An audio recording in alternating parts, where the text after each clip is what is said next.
Yo, what's going on, ladies and gentlemen? Hello and welcome to today's stream. We're live. We're doing a reaction stream today. We're gonna be reacting to your guys' recommendations. If you guys have any recommendations on what we should watch, open. I'm open to watching whatever. So throw it in the comments. It is hot as hell outside. Well, inside, I guess. One thing I'm curious about is how we're looking on Artemis. Oh, let's hear it. I mean, that's the closest four humans can be and not be a family. So it was just... Hold on. You're telling me NASA can only put out a 720p stream? Hello? NASA. With the billion, maybe, I don't know how much, hundreds of $1,000,000 budget, and they can't afford a... Just an amazing adventure, and every single person on that crew lifted each other up the entire time. So I just can't thank the three of you enough. Thank you. While we're giving thanks, you're welcome. While we're Also, they made it back already. Oh shit! Okay, that's crazy. giving thanks, as astronauts, I feel like we're just always thanking the team. We're always thanking the team. So I think today we're just going to start by thanking the world. Let's just thank the world, and let's break that down for 1 minute, and then I'll hand it back to Courtney. But this NASA organization and their international partners, they put together this amazing vehicle, the Orion spacecraft that we named Integrity, atop the Space Launch System, riding to the moon on a European service module. They provided this massive structure that was able to push 4 humans around the moon and bring them safely back. So thank you to every single person that had a hand in building that machine, because it was a magnificent machine. But then we would also be remiss if we didn't thank the media, if we didn't thank the content creators, and if we didn't thank the world for just tuning in for a second and getting hooked on this mission. We were certainly hooked on this mission, but when we came home, we were shocked at the global outpouring of support, of pride, of ownership of this mission. And really, I think at the beginning, that's what the 4 of us wanted. We wanted to go out and try to do something that would bring the world together, to unite the world. And then I'll just wrap that all up with the astronaut's creed is always to launch as friends and land as friends. And when you live together in a small group for as long as you do on the space station, or even 10 days, it's a challenge. But I am here to tell the world, we launched as friends and we came back as best friends. Thank you. Oh, how sweet is that? They went up as far as like some Goonies shit. It's like we went in as friends and we came out best friends. All right, and with that, we will begin taking Very questions. sweet. Love it. Love to see it. Limited time we have. Look, even this guy's laughing. He's clowning him. He's like, bruh. Today, and the high volume of requests, we ask that media limit themselves to 1 question, please. We'll start here in the room with Will. Go ahead. Hi, Will Robinson Smith with Spaceflight Now. It's wonderful to see you all again in person this time. Question for Reed, since you brought up the name of your spacecraft and announced it back in September when we last saw you here in person. Integrity, you mentioned, was not only the name of the spacecraft, but the ethos that you wanted to embody throughout the course of the training, the mission, and when you got back here on Earth. So I wonder, having spent 9+ days physically in Integrity, how you found yourself being in Integrity, you know, emotionally and practically. Okay, this is a little much. I'm not gonna lie, I kinda wanna watch this. Kinda wanna watch the Sea Boys. Alright guys, we are in Orlando. I'm a big fan, I'm not gonna lie to you guys. So I've been watching Sea Boys since they had like maybe a little over 1 million. I think they had like 1.2 mil when I started watching them. As you can see, we are subscribed. And yeah, I've just been a big fan. I really like the shit they do. Makes me wish I had a motorcycle myself. Chat, let's get our view time up. Let's get that YouTube ad revenue in. Let's get ourselves a motorcycle. That would be hype, dude. But I want to see what these guys are doing. So he bought his dream car and he lost it on the same day. I thought that was the Hurricane, not the Hurricane. What was it called? The rally car they built that Ben crashed into a tree. I forget what it's called. Orlando, Florida, because I'm about to take delivery of my new car. He's getting a Porsche. It don't say he's getting a Porsche 911. My dream car. Happy to be here. Happy to be here. Yeah, we got the whole crew. I've had a dream car since I was just old enough to drive. It was actually the first fast car I ever drove was a Porsche, and since then I wanted one. And then in 2019, our friends at Custom Offsets pulled up and surprised us with a lime green GT3 RS. Since that moment, I knew one day, if everything went right, this whole YouTube dream worked out, I'd be able to buy one. Sorry, but when I got dressed this morning, So, damn. They made it well enough to where they can afford this shit. Love to see it, man. They came from very little and made it into something real big. I just like put on what I would normally wear, and I wore my Corvette shirt. I didn't mean to like mog you on your big day. Owning a Porsche, I feel like you're gonna be Mogging him on his day. That's funny. obligated to wear the hat everywhere now. That's a good point. I gotta get a hat. You should get kitted up. Hold on, but my car's over there, guys. Where are we? No. I was about to get Porsche fitted up. You're about to get the Porsche jacket like they did the Harley. They're gonna do it for Porsche now. Hey, bud, remember, you have to have an outfit whenever we're doing it. The watch? No. $11,000 Porsche watch. Porsche Polo. $11,000. Sorry, we got distracted. Do your thing. I'm ready for you whenever. You're right. It's gotta come with a hat, I'd assume. The car's gotta come with a hat, I feel like. It doesn't. It doesn't even come with a hat? Two keys. Comes with 2 keys. The hat's gotta, you gotta feel like you can throw a hat in. Listen, we'll figure something out. How's it going? Hey, brother, just want to explore some hats. There you go. I think you want the one. No. As your friend, no. That's what like the retired dentist would be wearing. Is this good? Is it bad? Nah. I mean, you gotta be 50 Is it bad? Yes.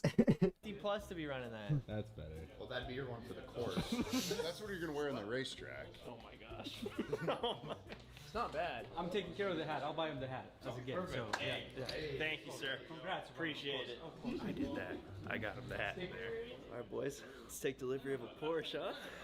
We're ready. Hey, thanks, bro. Of course, brother. Appreciate it. It's gotta be kind of nerve-wracking seeing that little silk cover over there, Ben. It's gotta be nerve-wracking. That's his? Dude, this is a crazy, crazy moment. Oh shit. Oh my gosh. Oh my gosh. Oh my God. It looks like. Dude, oh, the unveiling about to be crazy. Ezra, what's up? You got something? Don't say blue. Don't say when balloons. I swear to God. I know he's gonna say it. He's gonna say it when balloons. Dude, Ezra, I know you too well. Tell me I'm wrong. Dude, that is a whole aggressive looking. If you have a bigger wing than me, I'm gonna be so mad. It's definitely bigger than yours, Mike. Really? I can tell from under Dude. Alright, I got you. This thing looks aggressive underneath this sheet. He's got nonverbal. He doesn't know what to do. Aggressive. This is Yeah. incredible. You ready? Yep. Alright, here we go. Look at the wing. Holy. Oh, of course it's red. It has to be red. Oh. Sold. Look at that. All NCAA football champions by Sports Stats.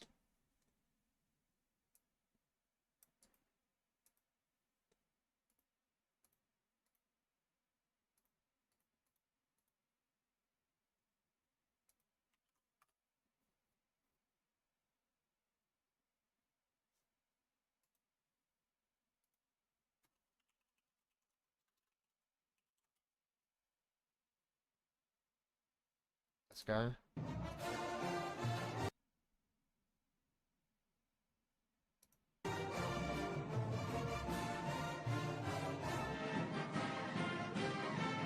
Wait.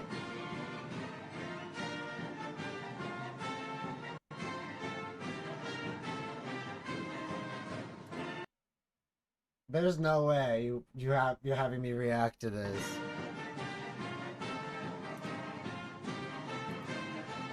Hold on. We're watching 1080p.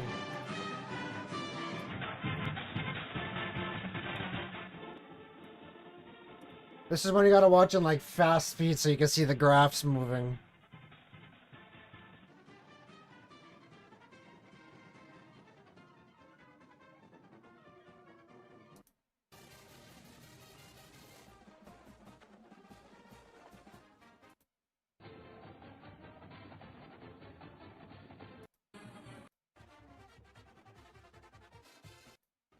Look how big the list got.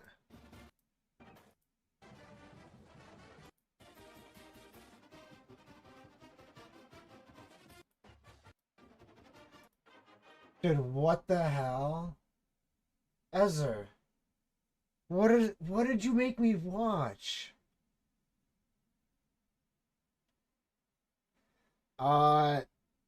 Well, I'm not like I'll be honest, I'm not like super crazy on sports, but like I like the Pats. Uh, that's football. Uh,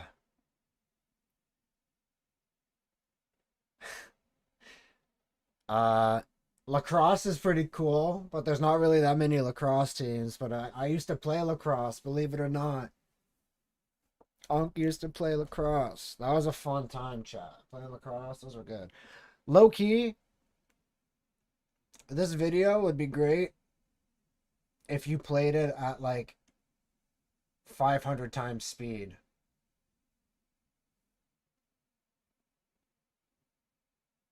Like actually, this is ridiculous how how slow it is. Like I've seen these kind of videos on the internet. Yeah, lacrosse.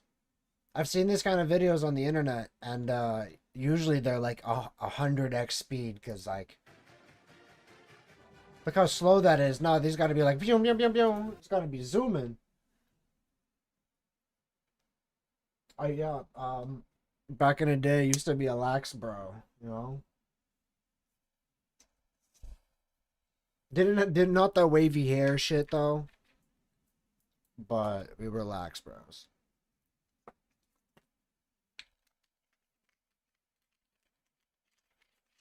Those were the times. Those were fun. Alright, I can't watch this anymore. Well, back to the car until we get another recommendation. You know we had to go with the red one. The red on the interior? Bro, this is unreal. Dude. That's a big one. The red on red is pretty hot. I ain't gonna lie. Is it as fast as it looks? Absolutely, yes. Faster than anything out there. I've seen one 992 GT3 RS in person. I want to know what happens when he says losing it on the same day. What do you mean lose It was it? at SEMA 3 years ago, and other than that, I've never seen one, I've never sat in one, I've definitely never drove one. Hopefully I like it. I'm so pumped. Congrats, bro. I'm not really a Porsche guy, but this thing's sick, dude. I cannot believe it. This is an insane car. Yeah, this is crazy. I don't even know what to say. I'm like speechless. I feel like one of our giveaway winners right now. Maybe we've been going hard on them. This is a crazy Maybe moment. we've been This is a going dream hard come true. on 'em. It wouldn't be possible without you guys watching week after week, supporting us, buying the merch. Shout out. It's all Make sure you sub to these guys. You boys are awesome. came to fruition in a little red rocket. The red rocket. You guys know I had to go with the red. You know we're putting an exhaust on this thing and making it insanely loud. Bro, this thing next to my Z06? Dude, you're gonna get mobbed Yikes. so hard. Oh my god. It's Damn. so sick. I don't know if there's anywhere else to go as far as like cool cars from here. Like this.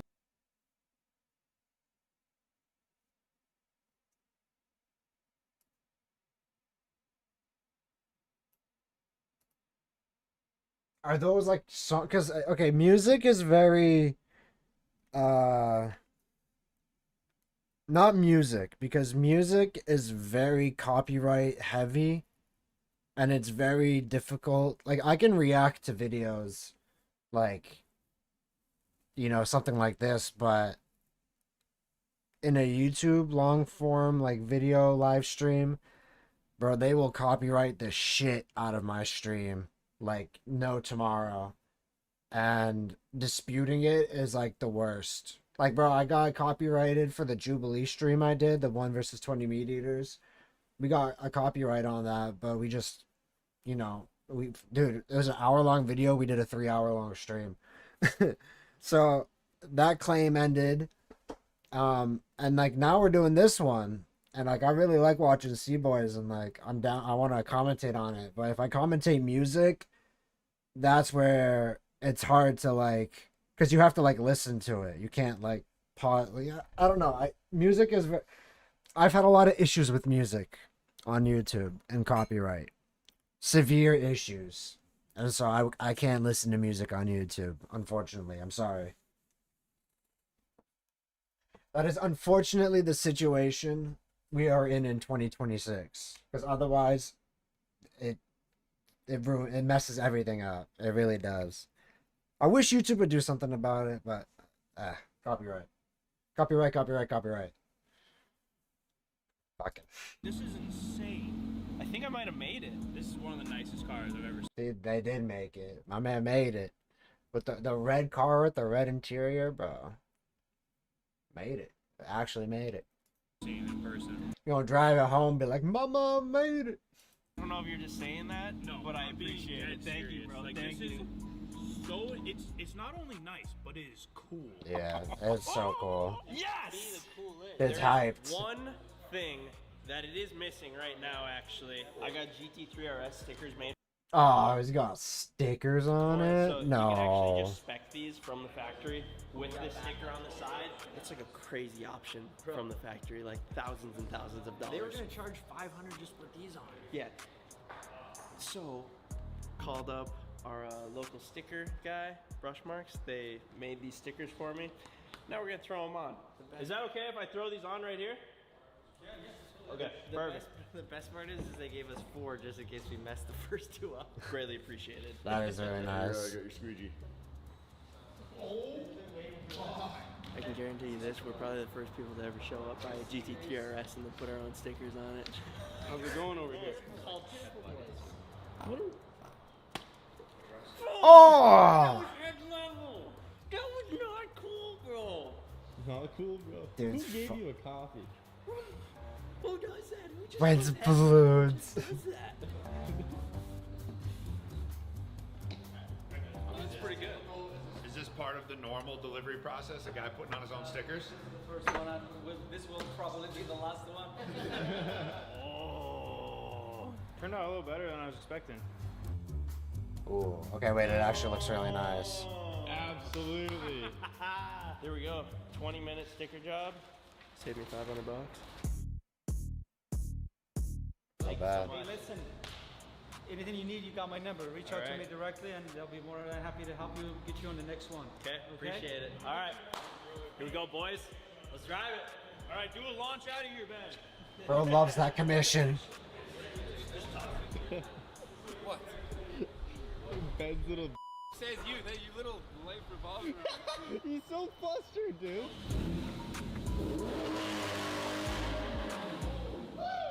Drops the brakes and friggin' peels out of here.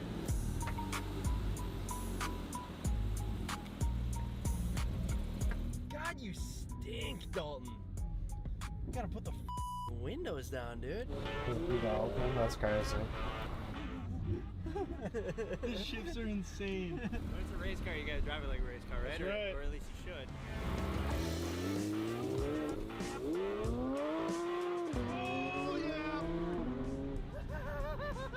Oh, it's so So sick. nice. 9,000 RPM.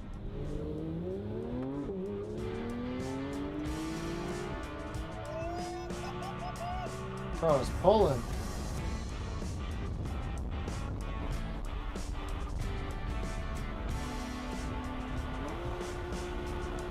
Chad, we'll get to this point eventually, right? We'll get there. We'll get there at some point. Right? Right? Oh my gosh. I gotta remember how to drive right now. I'm blacking out. I just about ran a red light. Corrections officer. Ryan's trying to chase down in the minivan right now, wondering where the hell we're going. Bro, blacked out, yeah. Alright, so we're Too leaving high. Orlando and we're gonna make our way to Bradenton to our buddy Cletus's Freedom Factory, which is a proper place to bring a GT3 RS. You gotta bring it to the racetrack and mob this thing around the track. See how she is where she's kind of meant to be. Yo, I just pretty much blacked out and just started taking lefts and rights, and I don't even know where I'm at. And so I lost the chase rig. So we're swinging the block. You took a left? I don't even know where I went. I've been blacked out. Like, I probably shouldn't be driving right now under these conditions.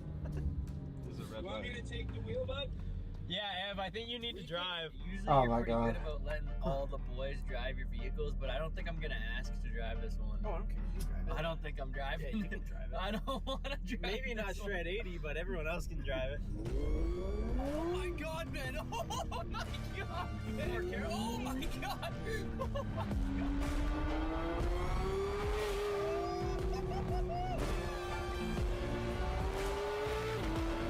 Oh my God! Oh my God! You gotta tell me. Oh my God! Yeah, that sticker job is nice though. Only thing is missing, he needs the brakes to be red. I know they got those, but some red brakes on that thing? Oh my God.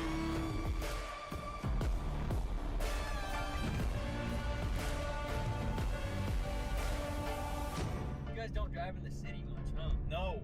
You can tell. I could tell because Ken was blowing exits and.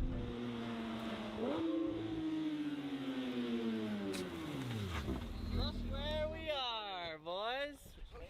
We made her. Cletus. How was it? How was the ride? Oh, dude, insane. So good. Dude, you were just bobbing and weaving all through that traffic. I believe it's pronounced swimming. God? Dude, I love that the whole gang is here. How we doing? Always. Let's go. That's a hot rod. Look, he's on the phone making calls. Yes. Why are them 500 grand? So you're saying we're broke? No, the I know. IRS don't pick up.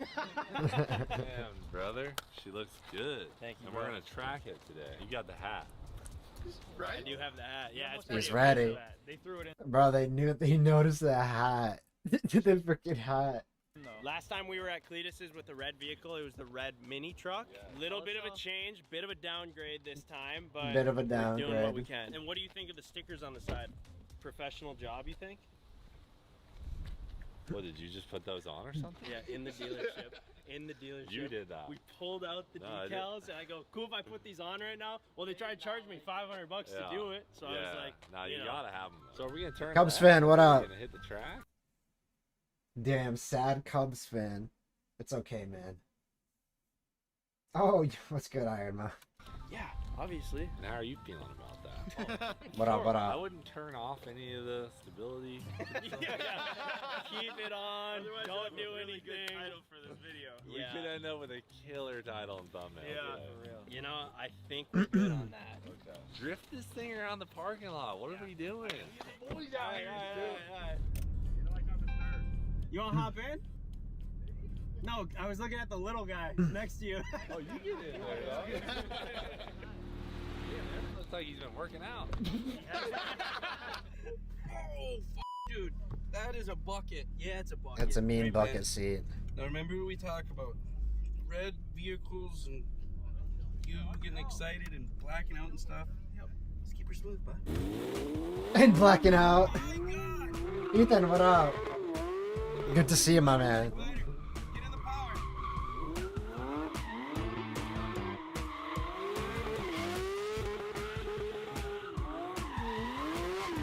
Wide. Yeah, buddy. Yes, sir. There we go. Fly on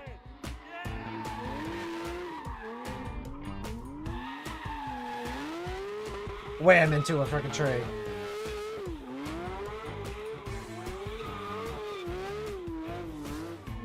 Yo, shout out to Dalton, bro. I'm surprised this dude hasn't been hit by a car yet.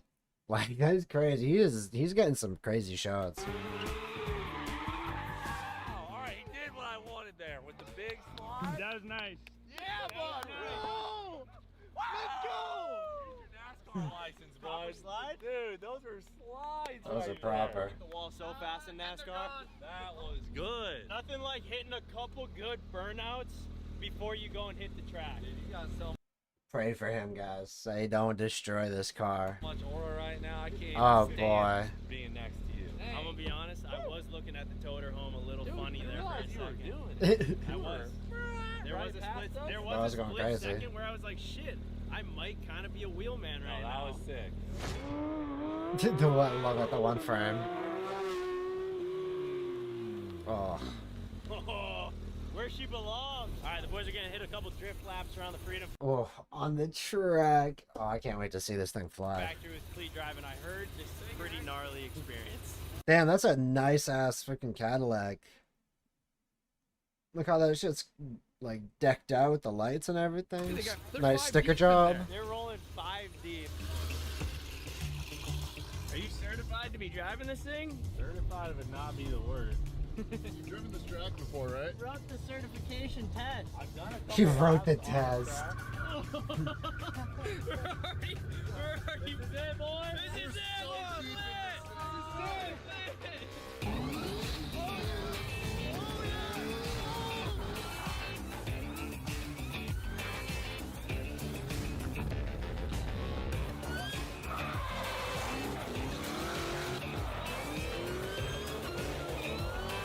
Holy shit.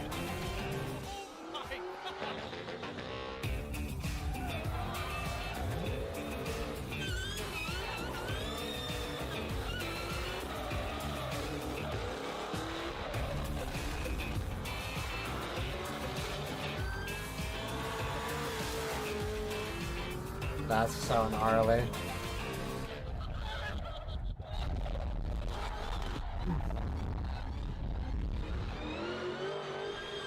Dude, listen to that thing. That thing is screaming. Holy. Oh my god. That thing sounds angry.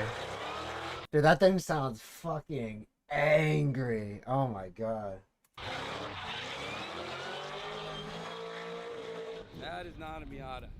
that, yeah, that's a little bit different than the Miata. That is definitely, dude. thing I ever seen. That was funked up. You thought we were doing laps. You thought we were gonna like race around. And... I wasn't expecting the first.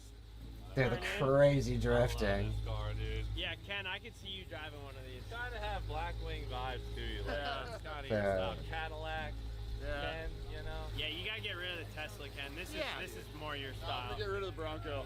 Get rid of the Bronco, get the caddy. No-brainer.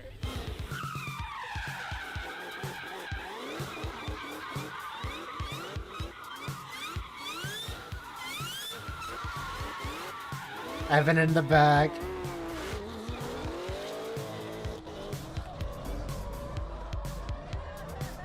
Dude, Cletus is locked in. Oh my, he's drifting behind him. Oh my god.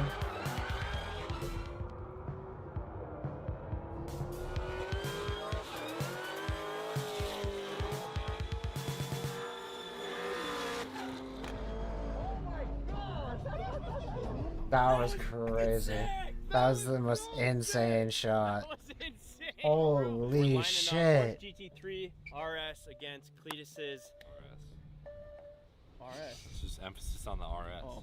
against Cletus's ZR1. The issue, Cletus has double the horsepower I do. Somebody say triple the skill. I was gonna say maybe even a larger multiple of skill. Come on. All right, whose side are you on? I mean, I'm on your side. I was just throwing that You out. should know by now. Ben- This guy's never on your side. Advantage, there's no trees out here you can hit. That is an advantage. They're all over No there. trees, They yeah. say that the GT3 RS is the greatest track car ever made. We're gonna see if that's true. Are we putting anything up? Oh. No. No. This is gonna be crazy. Yeah. A shaven eyebrow? Oh Be better no. off just doing it right now. Whoever wins gets the other person's car for tomorrow. For tomorrow, for the next day? What do you plan on doing tomorrow? I figured that out, yeah. Alright. Okay, deal. Now, hold on. Since this is spectator drive style, you want to do best 2 out of 3? Yes. We both started on the start and finish line on the launch control. Someone's going to flag us, probably Jack stand here. And then first one back to the stripe wins. No rules in between. Like bumping? Whatever you got to do, dog. I would suggest we don't bump, but Rovin's if racing, we bro. got to, I guess. Alright, here we go. Oh shit. Okay, here we go with the first race. No, he's got him. He's got him. The first race. Oh, damn. Cletus is just playing with him, bro. He's edgy, just playing with him.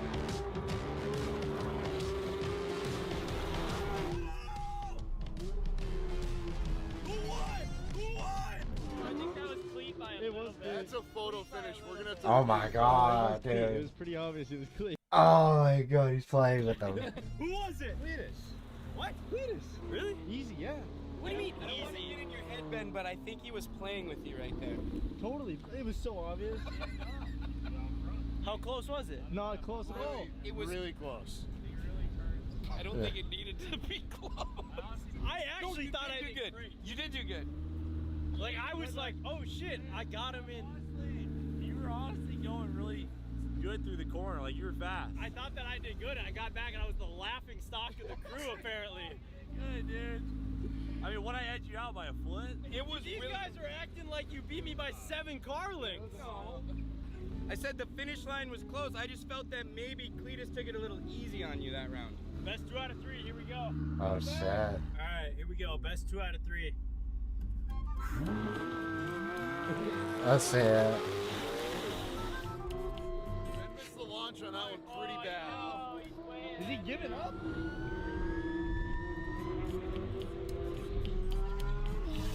Our guy was sleeping. He missed the Damn. launch by like a full second. Damn, that's tough.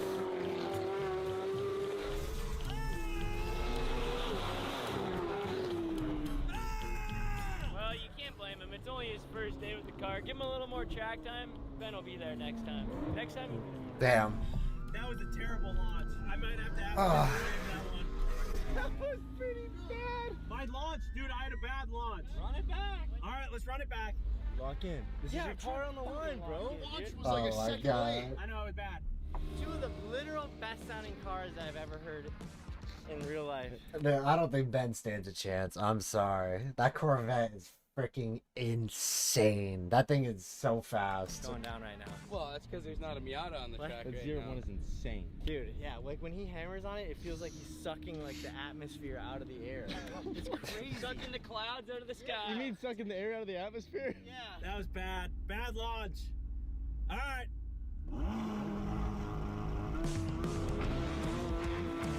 Okay, better.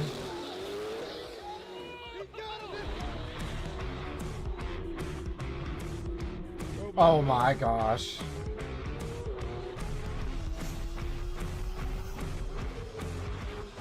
Oh, who's gonna win? No, Cletus is coming. Look at Cletus is.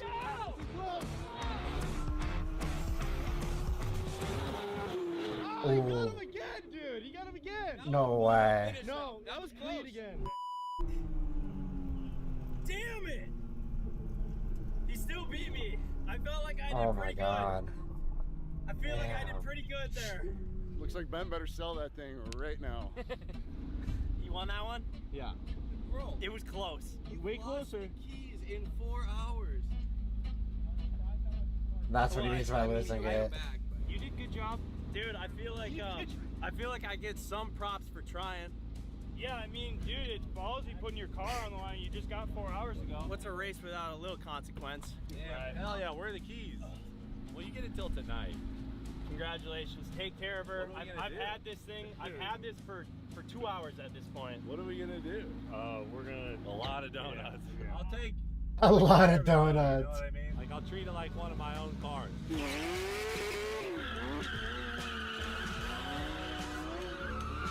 Oh.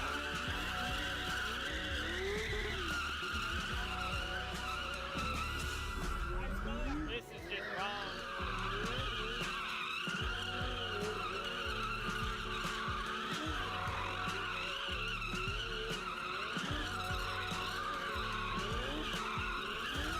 You know, that's tough. You bro lost his car and then he did donut. Yo, that's like knocking someone in Fortnite and then hitting a gritty on them before you finish them. That's crazy. He really likes that shit. And I'm watching it just get beat right That's now. crazy. Is this how you feel when like I use company equipment? Yes, precisely. This would be just like you got Dude, those are some like real fresh. Dude, he's gonna be replacing the tires when he gives a them new back. wife and you drop I'm curious if he's gonna have to replace the tires. What's he gonna do? If we'll find out this video or not. it off at Johnny Sins' house or something. I'm gonna consider this a win. I didn't end up in one of your walls, and that's really all that matters. You You did some great driving today. I mean, you were within probably 1 second of me. Felt like it, yeah. And you did stick drifting in my parking lot. So I'll say I'm very impressed. Oh, we got another 21 minutes. Enjoyer. So we could find out what happens. And Yeah, you guys preferably should get bring out of back here. with one piece. We'll do our best. I mean, obviously we're gonna try and take care of it, but anything's possible. Do a Alright, well, tire I'm gonna check. enjoy it for the rest of the night, and then I'll bring it back to you. Okay, I can do that. Okay, thank you. Just let us know what time you're dropping it off. Okay, yeah. Have it home by 9. Have it home by 9.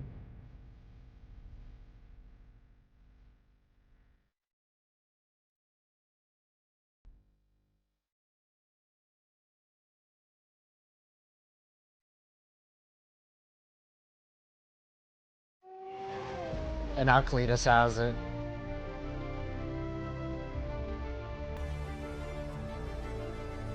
That's a mean wing, though. That's a really nice wing.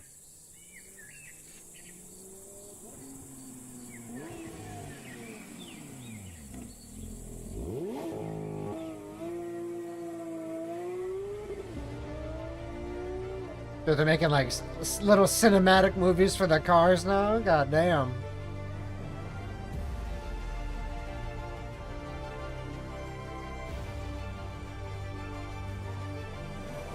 I mean, it is some solid B-roll. Oh my, imagine just like a big like sledgehammer dent right in the hood. What are you guys doing? What's up, bro? What's up? I just want to say thank you for building our tracks, buddy. Yeah.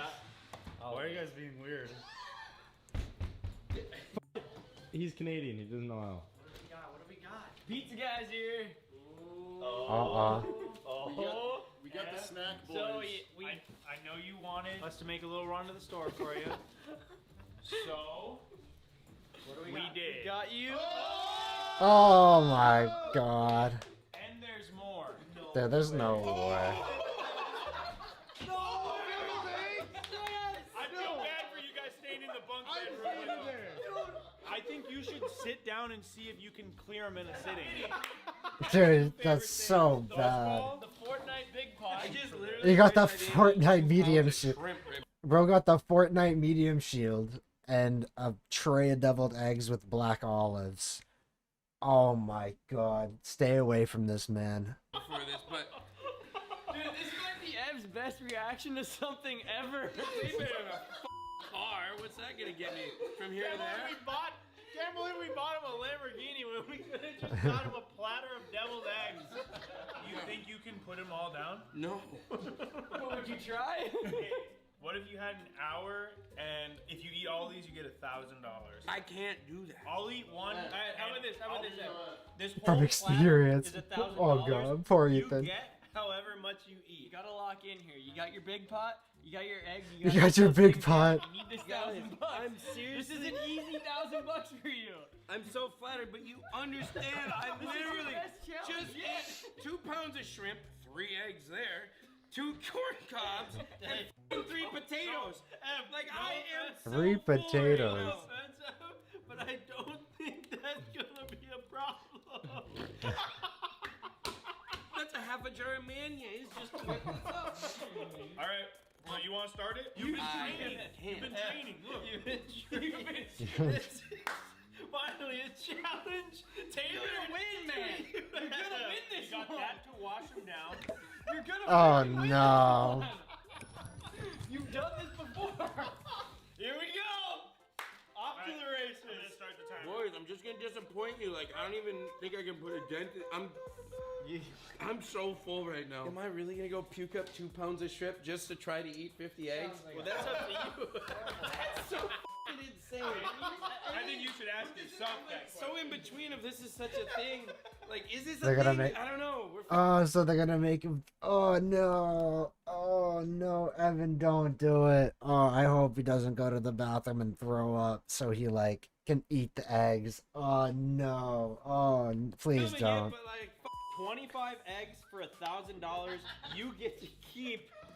However. Oh, he's going. He's going. Oh no, he's doing no, no, no. He's going. Stop, I'm not even no. crying. That was just a snack. I can't do this. I'm sorry. I don't know what you want me to do. I think I even swallowed it. What? They're actually really bad. That's what you like, though, the cheap ones.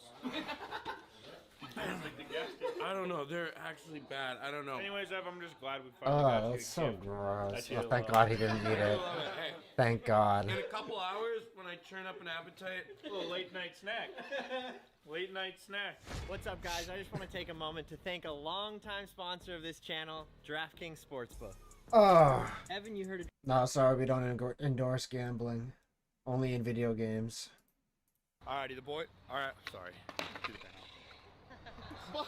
Sorry, C-Boys, we don't endorse gambling. What the f are you doing? Only in games. He's doing B-team shit. The boys, Ben and CJ. He was gonna eat them later, you know? He'd eat them later, just not now. He needed a little break, bro. 2 pounds of shrimp is a lot of shrimp, bro. We are editing this week's video, so we decided we're gonna take this time. We're gonna hit the skate park. Mike and Spenny brought their boards from home.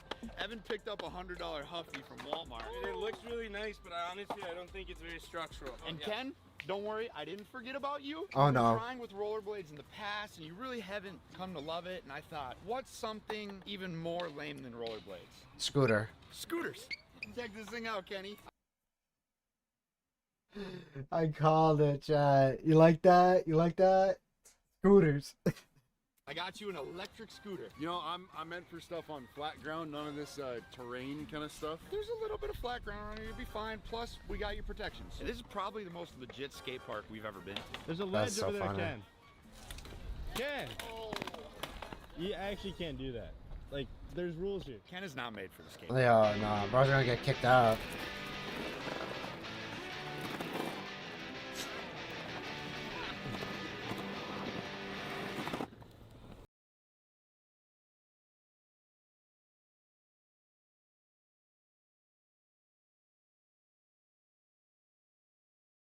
Damn. Oh, dude, almost. Bro, I don't know. I just knew. Wait, hold on. Look at the tire. Wait, what the hell? Did he just break a bike?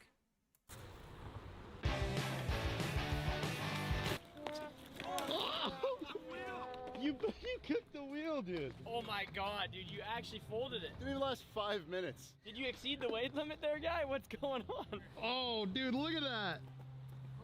Oh my god. Oh, he scraped his knee up.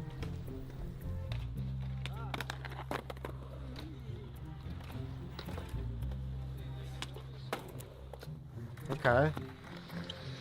Stay out of his way, bro. The f are you doing, Ken?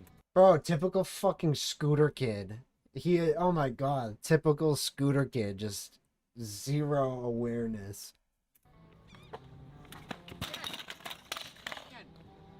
I'm not hitting this. I need something from this for you to do something, not just throw it. Yo! You guys are You see how Ken's just like, yeah, fuck this. Don't judge my book by its cover. standing in the way. I almost ran into you while you're paying attention to him. We pull out some e-bikes, man. Yeah, we can pull out some I'm e-bikes not a for you. skate These guys, they're pissing everybody off. guy. I could do it ollie and stuff, but like, They're pissing there's some everybody sick e-bike off. lines here. I got scoped out. Go grab them.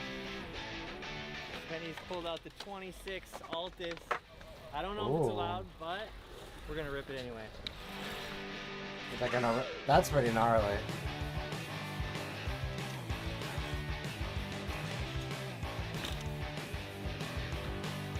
Manny, I was supposed to hit that line on my BMX bike, but it broke. So you're just gonna have to hold it down. It's all good. I'll break it in for you. Rich, you cool if I had to sing hard, right? Do what you gotta do. What Oh are you my doing? God. Benny bought an Alta.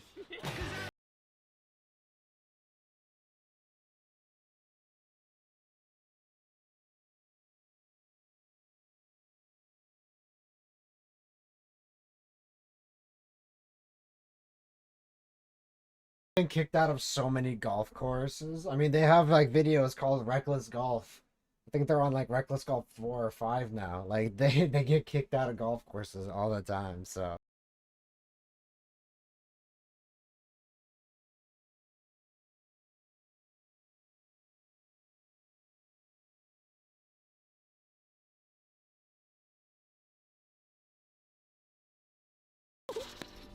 I don't think you're allowed at the skate park, bud. We got to get you back to the track, okay? I thought that was a fixed feature. I didn't told think you to that jump it, not No, I crunch it. can't just jump it, Dalton. I think we're calling it. We've gotten in like 2 to 3 altercations and yelled at 100 times off camera. We're dipping. The skate park ain't for us. Well, I don't think it's worth taking this thing on the plant. But hopefully someone will come take it. It needs a wheel and they'll have a good rig. Put that e-bike in there too. I'm done. I say we wrap it up and hit the tiki bar, man. That's crazy. All They right, boys, just it's dump the next day, bikes. So came down here to not only get my Oh, the reckless golf sticker. Oh, shirt. car, but to also do Cletus's Freedom 500 Crown Vic race. Mike is the racer for it, but Cletus called me up yesterday and said, hey, Heavy D dropped out. We have another spot if one of the boys wants to run it. Sparks We've done this dropped out? race, like, Wow. 7 or 8 times before. They've all gone horribly wrong. I don't know if we've even finished at this point. Hopefully today we have double the odds of winning with 2 guys in the race because there's an airplane on the line. A $250,000 airplane. This should be so interesting. We have a racer in mind. We're going to go and present the idea to him, see if he's interested, and Oh, hopefully let's he's find going out. home with an airplane. This channel isn't for moms. I mean, look at last night. Mom was heavy. No, you know what? Ken, just give her your number. I don't give my number out, actually. Yeah. So how was last night?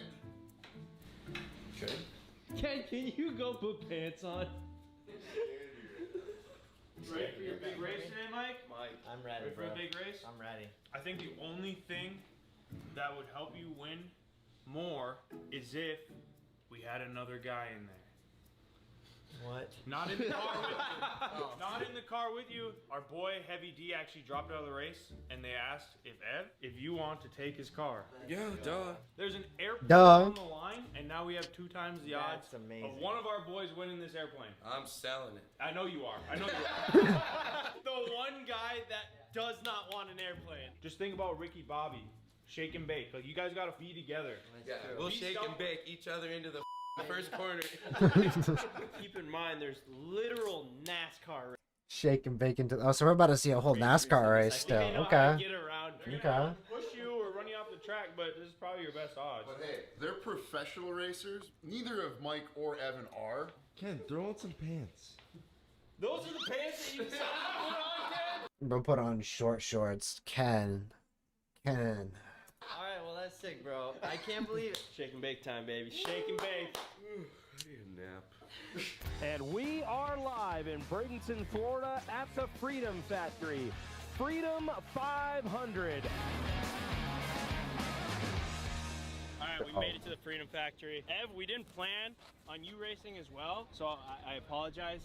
We didn't get you any No, graphics. you've Yep. ruined enough of my vehicles with wraps already. Yeah, it's like, Mike, we got you some decals made. When you're out there ripping laps the way that you are, whether you're piling it up into the wall or leading, we want you letting them know.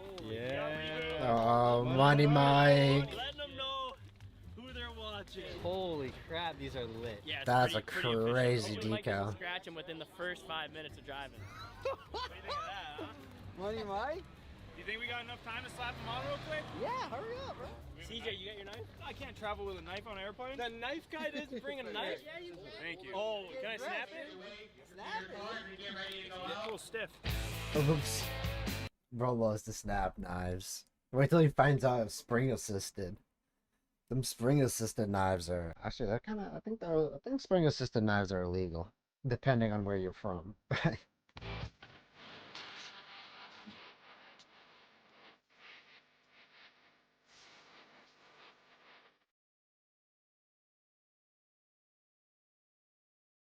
How about now? Oh shit! Good luck, bro. Let's go. Car's ready. We got the finishing touch for Team Shake and Bake, baby. Team Shake and Bake. No way. No, this one's actually Evans.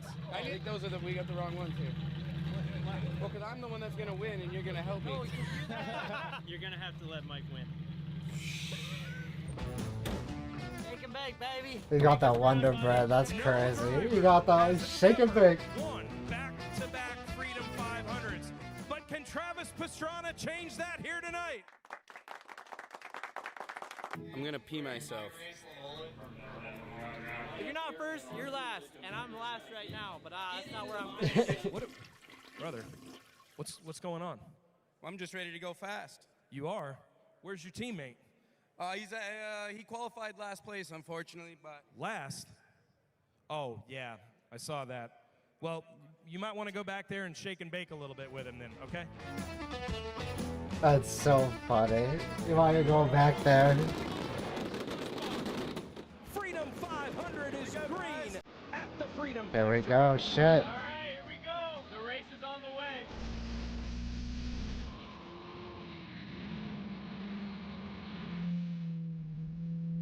Those are ways Cheetos. That's crazy. All right, so far, 0 shaking and 0 bacon. They're just preheating the oven, I think.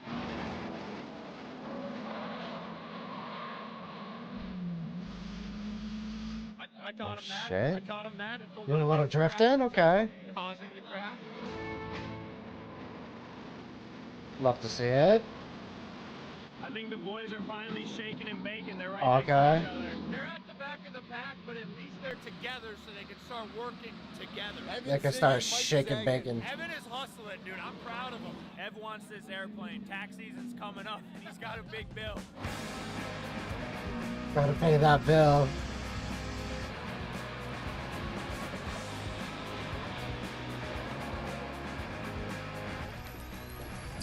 Bro's drinking. That's crazy. Mid race, he's taking a sip. Holy. Evan is moving up. He is now in 9th place, so he's covering more ground. I'm just worried he's going to run out of time in terms of laps. We're on the 67th lap. Battles every. Oh, Leah Block. Big time sideways down there in 1 and 2. Oh shit. Okay.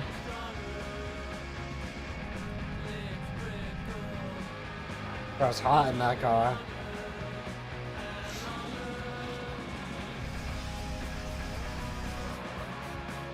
This is pretty gnarly. The tightest battle he's had is with the leader passing him. Oh my god. And Micah just got lapped. Not good. That's not good. Well, I guess my coaching didn't work. Nope. Only one thing left to do. You can only try, Ryan. Damn, bro got lapped. GG's. It was a good effort. Oh! Yeah, they're shaking and baking in the back. I guess we didn't specify where they should be shaking and baking.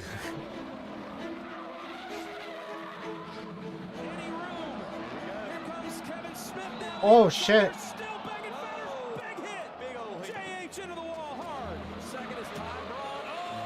Oh! Oh shit! There's been more crashes in the last 2 laps than the entire race. Instead of bumping each other forward, they're bumping each other back.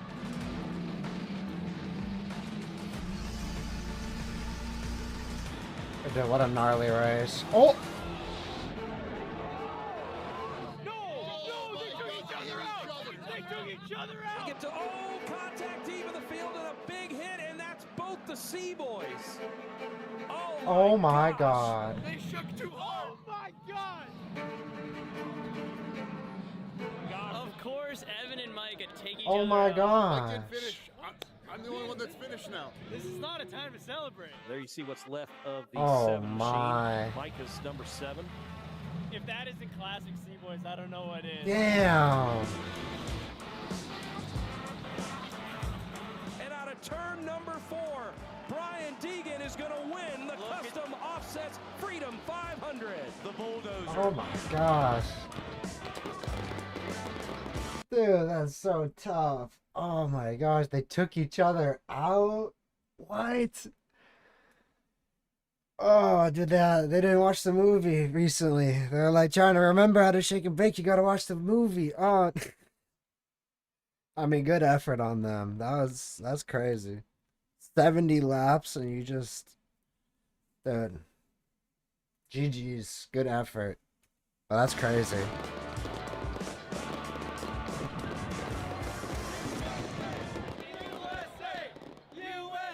I just don't know if From Cars 3, oh my god. Evan Evan thinks that Mike T-boned him. Is he delusional? I think he might be. Holy crap. We did some carnage. This was a fresh car before this. Oh my gosh, bro, this was some damage. Holy crap, Mike. You did some damage, brother. What a way to go out. How many fingers am I holding up? 4. Quad, baby. My head hurts a little, but my asshole hurts a lot. That is concerning. Thunder Hollow Alright, Derby. well, another Cletus race in the books. The dub for us. Both of us are the only. I'm trying to remember cars. I remember the first one very well. But the third, did I even watch the third one? Shit, I don't even know. Ones to finish a Cletus And race. now is not the time to celebrate. Okay. Alright, you guys. A couple videos ago, we launched our duck boots, and they sold out in 24 hours. So thank you guys so much for supporting us there. Well, in that video, Is it just the, yeah. Just the end. Okay. Chat, do we have any recommendations?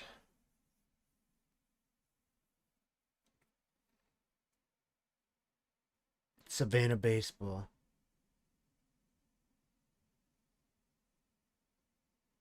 DoorDash on a sports bike, brother.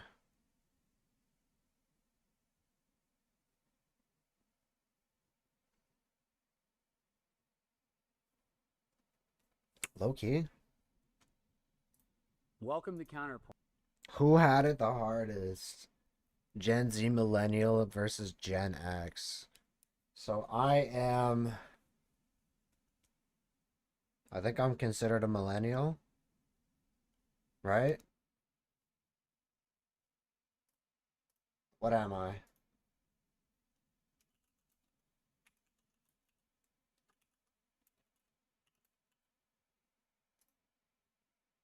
Let's see.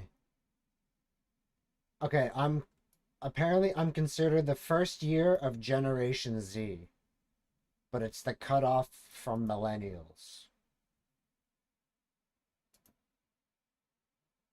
97. Point, where we've made it our mission to share conversations that are honest, unscripted, and grounded in real conversation. We bring people with different perspectives. Damn, I'm really Gen Z. That's crazy. To the same place for open debate and conversation. That's stupid though, cause like I was born before the millennia. I was born before 2000. So why am I Gen Z? That doesn't make sense. I'm your host, Ryan Price, and on today's episode, we have Gen Z versus Millennials versus Gen X. Now, let's get into this episode of Counterpoint. My name is Kim. I'm 49 years old. I was born in 1976, and I am Gen X. Damn, all right. 53 Gen X. My name is Quentin. I'm 30 years old and I'm a millennial. My name is Katie. Okay. I am 31 years old and I am a millennial. Hello, my name is Darius. I'm 31 and I'm a millennial. My name is Austin. I'm 24 and I'm a Gen Z. My name is Destiny. I'm 27 and I'm Gen Z. Fuck yeah, I'm Gen. Oh, God damn it, chat. I'm 21 and I'm Gen Z. People were happier before smartphones. We'll start by bringing up everyone that agrees now. I'm gonna say yes. Yes, because smartphones aren't what they were all cracked up to be. I think they were supposed to be a useful tool, but it's gone a little bit too far. I think there's more slop than use, to be honest.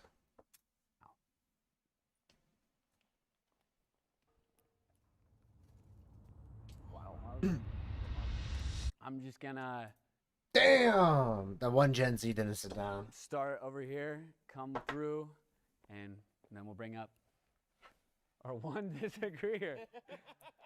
Neurodivergence is accepted now. It's a thing. When I was growing up, you were just the weird kid. You were just the weird kid in class who just sat in the back and, you know. So smartphones are great for most everybody. If you need information, again, there's a lot of information overload. I Yeah, don't think wait a minute. Yeah, 'cause the kid that used to just sit there with his head on his shoulders would be like the weird kid, and now it's like, no, that's the guy. Everybody's just doing that now. necessarily happier before smartphones. I think we were happier before social media, and social media is right. That right there. Social media is done more worse than good. A zillennial? I have never heard that one before. That is pretty crazy. Okay, a zillennial. Right at our fingertips. Now, for somebody like me who has I yeah. That's crazy. I didn't even think about that. Yeah. ADD, I've had it my whole Ain't life. that some It was shit? only diagnosed 2 years ago. Yeah, because like I feel more millennial than Gen Z. Because like I grew up like I always related more to older kids. I didn't like I don't know, I didn't like kids that were younger than me growing up. I always like looked up to the older kids, you know? And so I always like considered myself older even when I wasn't, you know what I mean? Like I was hanging out like with the juniors in freshman year of high school, you know what I mean? Like I wasn't hanging out with my class. And so when it got to senior year, I was like, fuck, I don't really mess with anybody here. So Yeah. when somebody says Gen life is Z. easier back then, I'm like, no, try being on the spectrum or neurodivergent. Life was hell. That being said, smartphones are absolutely awful for people with ADD. I think I'd be so much more productive without one. Okay. And how about you? I'm glad that we didn't have the technology back then. I mean, yeah, we had to go to the library to do a report and look through encyclopedias or whatever, but I also don't think we were. Yes, when I was 10, I went home by myself and watched the neighbors' kids and whatever. However, every stupid thing I did wasn't recorded on the interwebs forever. There is absolutely no. That's a big problem. I heard like when you go to like dances nowadays, like the high school dances and stuff, kids aren't even dancing anymore because they're afraid to get like recorded and shit. Which I think is kind of sad. Like I remember when I was in high school, we didn't really like people had smartphones, but it wasn't like nobody was really like, you know, it wasn't to record to post on social media. You recorded it for your own like pleasure, I guess. I think that's what a lot of things people like now don't do anymore. They don't capture a moment for their pleasure. They capture their moment for like a social media reaction instead of just taking a picture for the enjoyment of taking a picture. Like people try too hard, I think.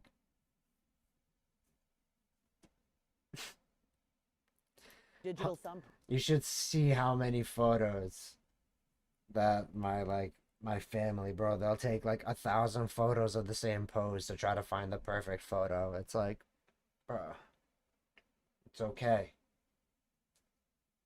It is a problem. It's 100% a big problem. Print of all the dumb shit I did, and that's probably a very good thing. And I'm happy for that. I think smartphones, social media, whatever, I'm going to bundle it all into one. It's taken a very important key component of being a human out, and it's removed the human factor. We don't communicate effectively anymore. Not just generations, but as humans in total, we have lost connection. And I think it makes everything harder. Okay. And how about you? I'm same thing about. Yeah, I agree. I mean, I grew up without the phone, but I remember my first phone was just like it looked like a giant like pill looking thing, and it slid up, and when you slid it up, there was a full keyboard that you used to type, and when you closed it, it was just like a screen, and then there were the numbers on it. Bro, I remember when I had that phone, and you could type a text message, and you typed so fast, man. Oh, that was a big deal. I remember that. I remember it was an orange phone, but because it was some kind of like Halloween edition phone, and I remember that's why I got it. It was like on sale. what you were saying too, and I think that everything's become too easily accessible. There's no hard work in doing anything. Like, so there's this thing called Oura Ring and I've always been against Apple Watches, but I track all my vitals because I do bodybuilding, so it's easy to track everything. There's a study done, I can't remember the percentage of it, but they say anxiety levels actually dropped by some odd percentage when you have a ring versus an Apple Watch, because what you can do is, boom, you know exactly what's going on in your everyday life. I can check Snapchat, Facebook, whatever on this. But if it's in your pocket on your phone, it's harder. Now, if you get rid of your phone, everything goes down. You stop thinking about what's going on outside of your life and start to think about what's going on in. One thing I do every single day, because I'm horrible, ADHD as well, horrible about checking my phone non-stop. I take one time of my day where I'm gonna do something I absolutely do not wanna do, like go out in the stupid cold we get, go for a walk, leave my phone at home, and do absolutely nothing besides think in my own head. And that's the one. Facts. That's like whenever I go out for a walk, like I don't take my phone with me. I leave it. I try not to, like, I think it's good to think. I think it's good to be in your head and to think and work problems out. People do less work because you can search and immediately makes people nowadays super lazy. Oh, I 100% agree. And like I'll admit to some degree some level of guilt with that too. Like it becomes so easy to just search it up on AI that like when you have to do something like the old school way, it's like, bro, it's ridiculous. Like if I can't get like a summary of it, it's like, dude, I have to read this whole thing. And I mean, like it's completely I would say it's understandable from my perspective because it's like you want to just find out information fast. But at the same time, like you're no longer going to the source, you have an AI explaining it for you. And that's not always a good thing because, AI like to hallucinate. So you got to be a little careful with that. Like I've been looking at two different tests. I was looking at uh there's like a drone pilot test. It's like a 107 certification, and then like a motorcycle license. And bro, like I was reading the manuals. Bro, I think the hardest thing about the aviation one is the test, because like even just reading like the study guide, bro, it is, oh my god, I don't remember the last time I had to study for something was like what, like 8 years ago, 8 years ago. I haven't really had to study for anything, no tests or anything like that. So like, oh dude, that's a skill. You have to learn how to study. It's not, you don't just study you have to actually learn how to study. It's something. All right, we're getting a little off track. Let's get back into the video. One time I get a good dopamine rush of what I actually needed because I did something hard that day. We're also worried about what is the easiest thing I can do. I can just boom, done. Like ordering on DoorDash. Why can't you just go drive to get it? It's gonna. That is one thing that fucking, hold on, let's see. Yeah, the tests are harder, way harder than actually being a pilot. Oh, I agree. Like once you do the test, like you're golden. Flying isn't that difficult, but like the test, oh my god. But hold on, this guy right here just made such a valid point. Dude, I read okay, I read the first part of the 107, and it was like these different zone cones, and one was like a wedding cake, and it was like, G is the one I think you can fly in. It's like an unrestricted zone, and then there's all these other zones, and it's like, oh, bro, what? Oh my god. But this guy made a pretty valid point. I don't understand how difficult it is to go just pick up food. Like if something is literally down the street from you, I don't understand how is it possible to be so lazy, to just be so into your phone scrolling, doing whatever the hell you're doing that you can't go pick up your food. That I I don't know, like this is maybe this is just me, but anytime I order food, like I will almost never ever ever order delivery. I only order delivery if it's like absolute, if I'm like working and like I can't go out and pick it up and like I have to be there for work, then I'll have it delivered. But that is so rare.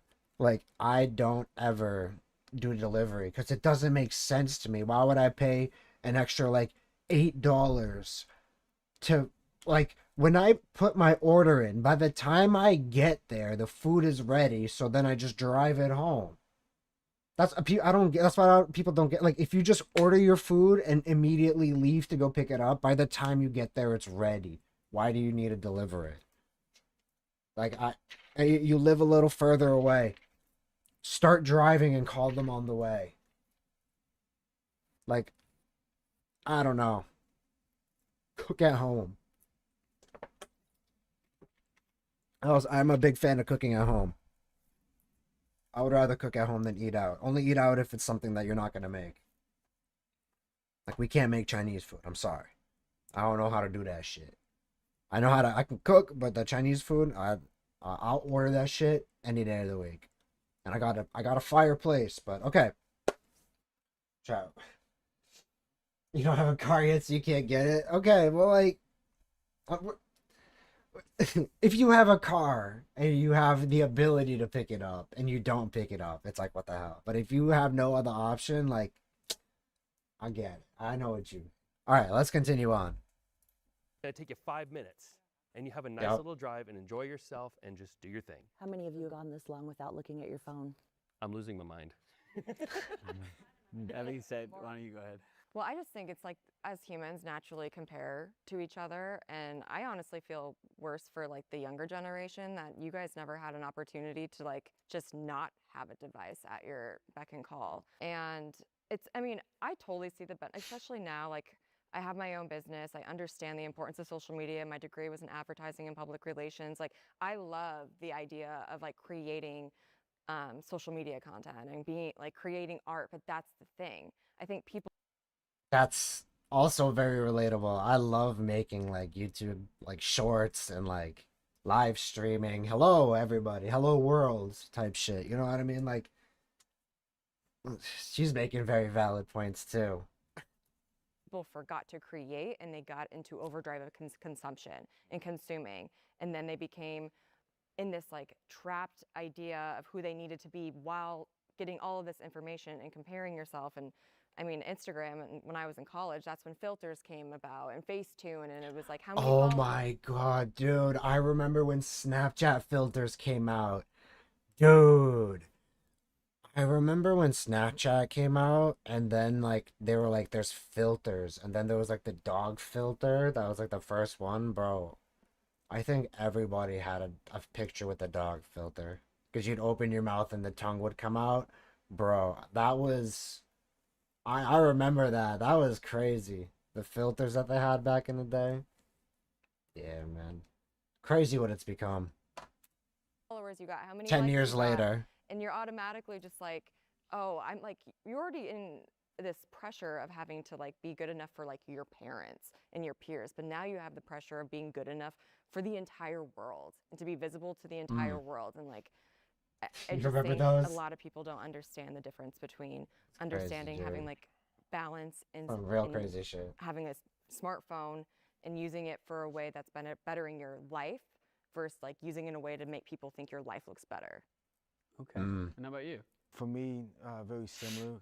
We know the saying, comparison is the thief of all joy. Yeah. When it comes to smart.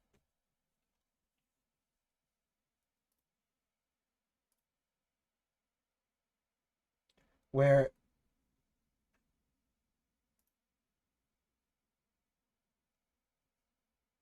do I know I have wait, is that hold on, let me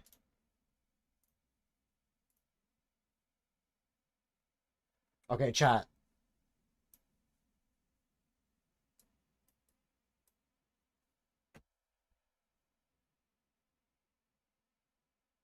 Comparison is the thief of joy.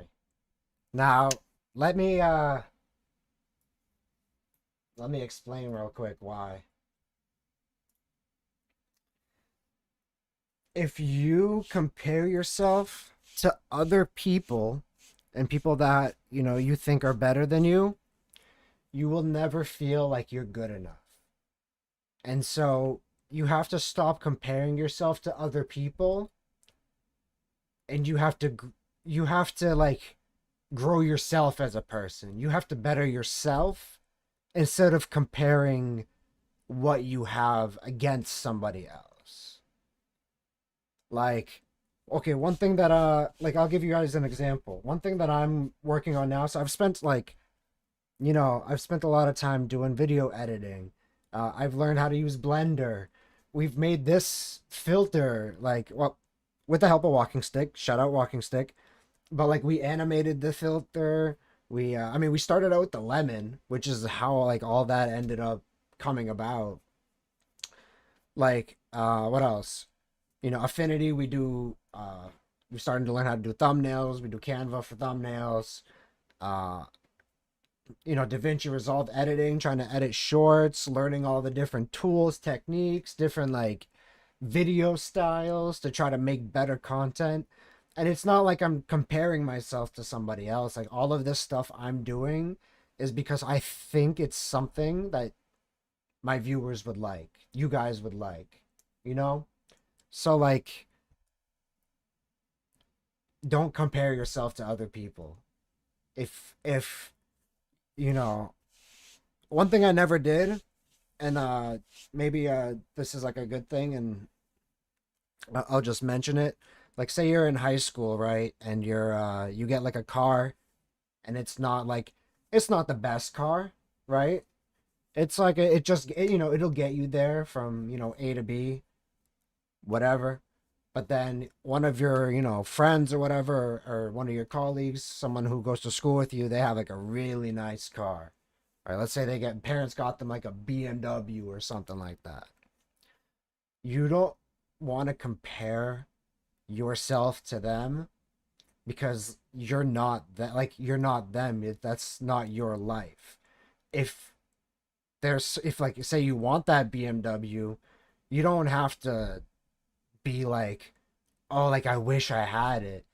Like, your mindset should be, what can I do to get it? What trajectory should I put my life in order to get what I am trying to achieve? So, little tangent, but in the end, comparison is the thief of joy. My man right here said it, 100% facts. Coming from Gen Z, I am Gen Z. This is the mindset, chat, the grind set. My phone is really the social media component. I actually Tom, believe that. I want to go back a little bit. For me, very similar. We know the saying, comparison is the thief of all joy. When it comes to smartphone, is really the social media component. I actually believe that each generation struggle with happiness in some capacity. Yeah. And so when it comes to social media and access to all this information, we get... Hey, much love, Mark. Much love. Big shout. I love my viewers. I love you guys. I'm happy to see you guys always. Much love. Much love. We get trapped in comparing ourselves to others, and if we're not good enough. And so I think that is what brings it down. Smart. How about you? I think it's kind of a really layered question that kind of requires more answers that we'll get into, but I think in essence, as a smartphone particularly has a lot of benefit, obviously, a lot of good, and then subsequently like iPads and other things, 'cause I work with kids on the spectrum, so it's a lot of good benefits with it. I think what I'm struggling with is kind of what you already mentioned as well, not to do side talk, but each generation kind of has their own thing. Our generation, we're growing up with smartphones, like everyone else said, pretty much in the pockets of our hands, or watches, or rings, or whatever. See, the difference is we grew up with it later. Like, although we grew up with with this technology, we didn't grow up with it until later. Like, some of you guys might have like Chromebooks, like in school. I didn't have a Chromebook in high school. We got Chromebooks our senior year on the fourth quarter, like right at the end, right before we're supposed to graduate. They brought in Chromebooks, and it wasn't even for us to keep. We would just get them and put them in like a locker and then use them for like English class. We had it for 2 classes, I think, that we had these Chromebooks for, and we never even brought them home, didn't get to keep them, nothing. So I would say I was probably the last generation without a Chromebook. I know, dude. My niece has a Chromebook that she gets from school, and they let her take it home. It's crazy. We might still have the ones from your gen on, bro. Probably. The Chromebook hasn't. They don't really change much in the Chromebooks. Like, there's very little updates. But you know how it is, guys. You know how every year they got to bring out a new version. Blah blah blah. Little better, little that, little more expensive. It's stupid. It's really stupid. But okay, let's continue with this. You also have to pay for extra locker, and no one uses them. That's stupid. Yeah, no, we didn't even. I don't think we paid for lockers. Nobody used their lockers. They gave us locks, and some people used them, but like I just kept everything in my bag. We didn't have bulky textbooks like that, so they never get newer ones. They just use the old ones. I mean, because all you're doing is using like a website. You're just using like Google for school. So like, it is what it is, you know? But before, a lot of this stuff was still happening before smartphones. It just wasn't being taken home or to the store. Like if it was high school or if it was middle school, it would stay there for the most part. So I just think that is life better without before a smartphone? Yes and no. I think I'm kind of in the middle. It's just different. Okay, he's answering it badly. It's not whether it was better, it was happier. And I think people were definitely happier. Compared to the gaming laptop I'm using right now. I don't, I just use Google. I got Minecraft Education installed. Bro. You know how cool that shit would have been to have like Minecraft Education? Dude, you know how cool it would have been to have Minecraft? You guys want to know what game? You know, okay. Chat. Come on.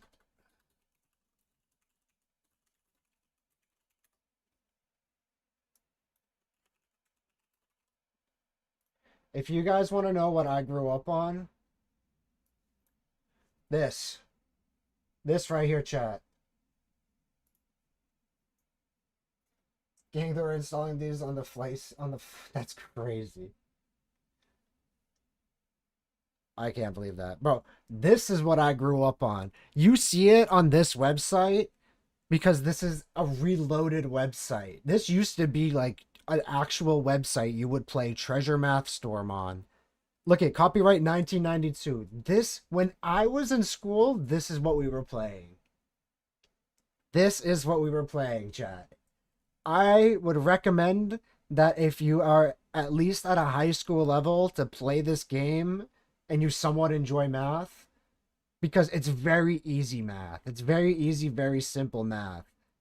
But if you're good at math, it's just a fun game to play. I would recommend it, guys. Give it a go. Man, Treasure Math Storm. What a game, dude. That was a blast from the past, man. I like Treasure Math Storm. For different reasons. Okay, how about you? I think the statement is very vague. I think a smartphone is a tool. I think you could use it for right or wrong. And if we start talking about social media, of course, people have used it more for wrong. And I do want to say that I think it's great they're going for walks. I think, well, people get their ideas in the shower when they're working out because they don't have anything. Hold on. My dad had.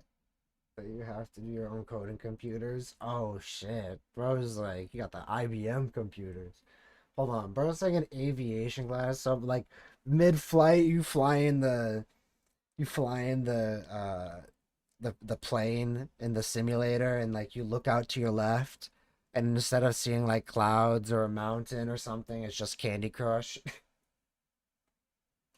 They're consuming. And there is a whole difference. Let's go They're back. going for walks. I think, well, people get their ideas in the shower when they're working out because they don't have anything they're consuming. And there is a whole difference between being a consumer and being a creator. And I think if you're just sitting down on your phone consuming, you're going to have that dopamine, but you're not you're not creating anything, and that just leaves you empty, and it makes you feel just gross at the very end, and like, I've kind I feel that. I can relate. Like whenever I post a short, this is why I'm always trying to figure out what to do to post a short, and you know, we get like creative block, and I do enjoy the reaction streams, but like I really enjoy like coming up with an idea and then just making it into reality. And then whether that's like, my real life channel or this gaming channel or the Brain Rot channel, um I just enjoy creating. And so when I create something and it gets views and I see a lot of people view it, a lot of people like it, that is like the biggest dopamine rush. I think that's better than consuming. Like if you post something that you spent like some time working on, you thought about it, you put effort into it, and you get a lot of views, that's an amazing dopamine rush. But then you scroll and you see people like reposting like the same video for the 15th fucking time, and it's just some fucking garbage, and it has like 50,000 likes, and you're like, why is this trash being like circulated? It says there's one watching, but there's two of us. I'm a ghost. If you don't have, I don't know if it's the audio. I don't, no, you have to have the audio because you hear me. I don't know. I don't know why. Let's see. Hold on. If I look on my end, I see two. It's showing me two. So I don't know. I'm not gonna lie to you. YouTube live streaming has not apparently has I've watched a few videos. Apparently hasn't changed in years. It's pretty much the same. So I can't imagine their platform being really set up for streaming. I think Twitch is like the streaming platform where you want to be. But I don't like Twitch for the reason one, they don't promote you like YouTube does. YouTube like will promote you a lot easier um than Twitch does. Like you can sit at 0 viewers forever on Twitch. It's not uncommon. But on YouTube you can post like shorts and other stuff and people watch. Ethan is the one talking. He doesn't care. That's funny. Ethan wants to see it. But I don't think like YouTube is set up like, bro, there is an XP system. I can see like participants. I can see like there's a leaderboard, but there's not like the infrastructure that Twitch has to like make it more interactive. You know what I mean? The only way I can make stream more interactive is if I build like a Python script to like read the chat and have it interact with you guys, which is how I made the Connect 4 game. You guys remember that Connect 4 game I did on stream? Like, I could do that on Twitch so easy. Well, not so easy, but it would be a lot easier to come up with the game on Twitch than it would be on YouTube. But it's so, like, YouTube is the dominant platform. So I have, like, this is my home. Oh, and another thing I don't like about Twitch that I like about YouTube, Twitch only holds your VODs for like 14 days, maybe 30 days if you're not a big creator. Whereas YouTube, like, you can go to my channel and go watch my stream from like when I first started streaming. You know what I mean? Like, it's all there. Like, YouTube's not going to delete it, which is what I love about YouTube, is like all the content that's been here all these years is still here. That's my tangent. Thank you for coming to my TED Talk. First of many. I've done so much more with my day. But yeah, I think even growing up, I didn't have a phone until I was 15. And I think it should be that way. I don't think kids should have a phone. Flip phone is fine for emergency contacts. But yeah, I remember living in apartments and Yeah, literally, if you want to catch up on my life, you can just go watch the last 2 years all on stream. It's all there, all of it. And what would be really cool is if like we just had like 10,000 random people that were just like, oh my god, we gotta watch all these Uncle Citris clips and videos and live streams, and we just get like thousands in ad revenue.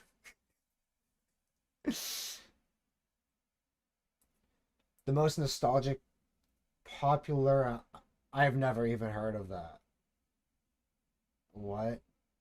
Or just stuck your real life channel? I don't post as much there. I post more like funny stuff on the real life channel. I post like I'll post some like talking here and there, but like most of it is like trying to do funny stuff, trying to be original and try to do something funny, or try to do something that I've seen in a like better. You know what I mean? Channel Dice Stars Millions.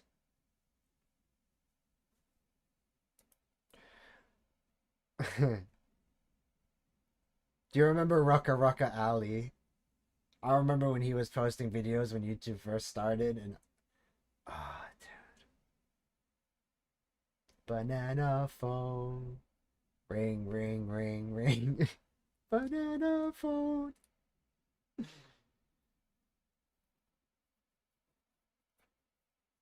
See, I don't know any of the. I like when I was watching YouTube, there was some videos on there, but it's amazing that YouTube popped off because I remember back in the day. I hate that I hate saying that, but it's true. That's if you're at least 10 years ago, it's back in the day. Because life changes so fast. Back in the day, bro, you would go on like Google and you would search. This was before Google owned YouTube. You would go on Google and search for like a video, or you'd search for something, and you would get results from YouTube, this website called Vimeo, or you would get like Reddit posts. And now it's all YouTube. You Google anything, any video you ever see on Google, it's going to be a YouTube video. It is what it is. I would just, my siblings and I would sneak to the other apartment parks and just talk to the neighbors and stuff like that, and sledding and stuff like that. And nowadays, Sledding. Sleds. Holy shit, she said.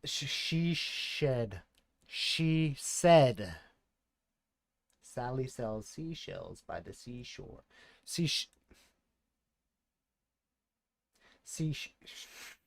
I hate English. She said, I don't even know what I was going to say anymore. I hate everything.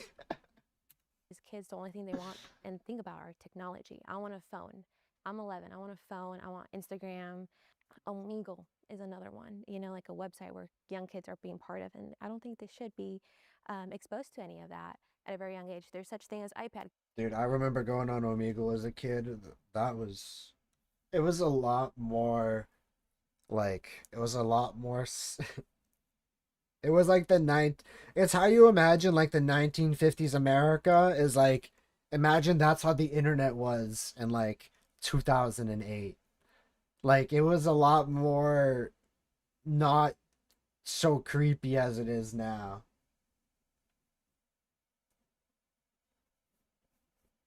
Dude, no, I don't know why, but some words when you say them together just sound, oh god, I don't know. Sometimes one thing that I hate is I'll be making like a video or something, and I'll put a word into like I'll make like the text into like the in the video, or as captions. And as I'm like writing the word, like sometimes, like even if it's a very simple word, like I'll have to Google it to make sure I'm spelling it right, because it just doesn't look right. Like that's like a word, like you're supposed to spell the word that way, but it just doesn't look right. I don't know. Kids, Bro, I don't know how long we've been watching this video for, but I feel like I've been talking about this video for at least like half an hour now. We're only 8 minutes into this video. Chat, how long? We still have another. If we have another hour, bro, we're gonna be streaming until like 6 in the morning. Yelling. Oh, when they start yelling, here you go. Here's an iPad, so you could be quiet. Probably because it's easier for the parent, but it's gonna be too late when they find out that that's what's causing problems. Later when they get older, it's like. Oh. 30 minutes for every 8. Okay, that's fair use. So I know we're talking about some real life lessons here. Oh, I was an iPad kid. Give me. And then if I have problems with the with one of the other ones, one of the other videos, we'll just trim it out in the editor and just have this part where I go off on the life lessons be the stream. God damn, everybody wants a piece of their pie. I can't blame them. I really can't. Me an iPad, and that was what shut the kid up, you know? So that's why I think maybe life was a little bit easier and better before smartphones. Okay, this is gonna be controversial, but giving your kid an iPad to shut him up is criminal. Like, I get it. It works. But that shouldn't be your solution. Like, there's other ways to do it. Like, if you had a candle, you wouldn't like run it under the sink to put the flame out. You could just like lightly blow on it and the candle will go out. So you didn't need to do such an extreme thing and give your kid an iPad. Yeah, I'll say giving your kid an iPad is extreme. If you're giving an 11-year-old an iPad to shut him up, you failed somewhere. I'm sorry. I'm sorry. We have to work on that. We'll fix it. He's playing Rust in school now.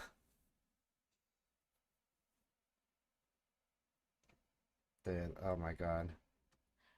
Like you said, you take it everywhere. People literally have devices where they will put the phone on in the shower to finish watching a Netflix show. That's you know? crazy. Oh, even on the toilet. Quick question for everyone. Like the prompt said, do you think people were happier before smartphones? Just yes or no across the panel. No. Okay. what do you? Yes.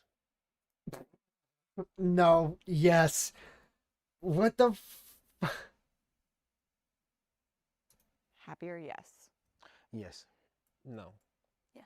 That being said, we're going to bring up our actually maybe not solo disagreeer because you disagreed too and so did you as well, right? So we're going to bring you up. I'm sure your feet hurt, but I am definitely interested to hear how people, weren't happier before. What's going on?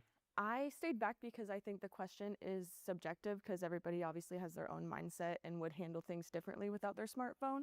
I think smartphones make things so much more efficient. And I guess the real thing in the back of my mind, and I want to say everybody had valid points. I definitely don't super disagree with all of you, but just from the perspective of with just horrible world events going on and all the anxiety that can happen with that. Obviously your algorithm is your own, but I'm on Hope Corps side, and so I see all of this The Hope stuff, Corps. all those guys who are on TikTok and Ethan, no. giving opportunities to homeless people to get them back on their feet and stuff like that, and that brings so much joy to my heart. And I work in social media, so I do it a lot for my job, so I most neglect my own, but also I do love a good scroll, but I also do it in moderation. I have time limits on my apps and sometimes I ignore them, but most of the time I try and hold myself accountable and disconnect. Okay. Well, to start this off, I think the question I want to know personally, maybe selfish to know, but every generation says now you just pull out your phone and you do it versus going to the library. But when you had no idea what a smartphone was, did that seem All right, extensive Mark. and hard to you? It was good to see you, Mark. Appreciate you for coming out, brother. Hope to see you soon. Take care, alrighty? You have a good night. Or did it just seem like how now we would be like, oh, I just look it up on my phone? It was just the way things were done. It did seem hard. Happiness is very subjective. You got micro happiness, your own personal happiness, and then you got it on the macro level. I think on the macro level, human society was happier before smartphones because you've got all of these comparisons, you've got influencers, you've got videos, blah, blah, blah. It's made things even little things like dating, it's made dating infinitely harder. What did he mean by that text? That kind of thing. But also, I wouldn't have the opportunities back then that I would now. If I still had a flip phone, I wouldn't have made all these connections that I've made the past 4 years that have changed my life completely. I love that point you made of on a macro level versus micro level. And technology to me is has literally, quite literally saved my life with I'm being type 1 diabetic. My insulin pump now delivers through my phone. I didn't have that resource when I was first diagnosed, but on a micro level too, it's like we weren't taught. We like our parents didn't know better. Our parents' parents definitely did not know better. We were taught not how to have this access of information, and that access of information, it's not black or white. That's what's hard. I think there's like the beauty of duality of how two truths can coexist. But I think a lot of people, especially maybe in older generations, kind of struggle with that acceptance of two truths being real. I stepped forward because the question was, I mean, very basic. Do you think people were happier? I think that I brought that opinion from the aspect of, you know, I kind of joked around with you.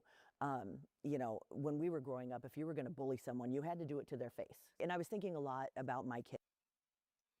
Dude, cyberbullying is the craziest thing I've ever heard in my life. Bro, just put the fucking phone down. Put it away. Block them. The fuck you mean? It's just so crazy. I have two kids, 23 and 22, and I saw what they went through growing up in the smartphone generation. You know. Hold on, her sweatshirt says Cougar Puberty. What the fuck? There was the comparison crap. I mean, we didn't deal so much with that.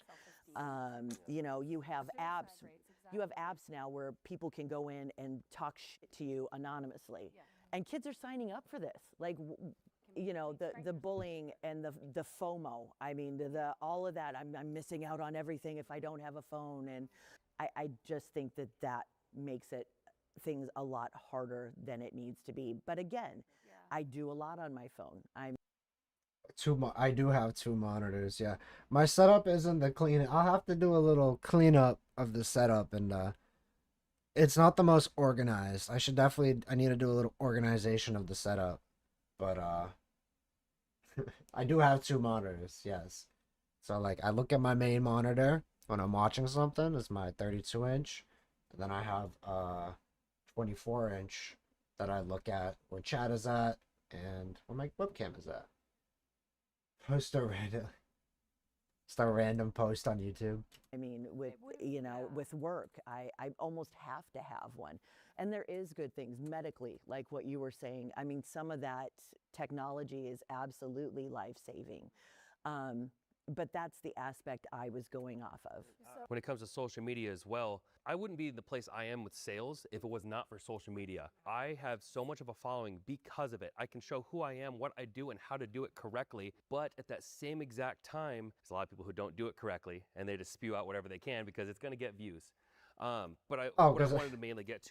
Sorry, I was leaning back. I also made myself a little smaller because of the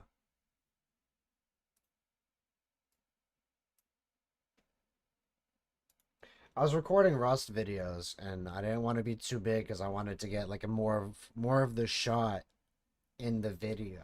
You know what I mean? But I should be. You're right. I should be a little bigger. I shouldn't be so tiny. And I'm curious of everyone's opinion. Do you feel like you go through the day and then sometimes you stop and you realize the last hours, days, weeks, months have been a complete blur, and you're just like, oh.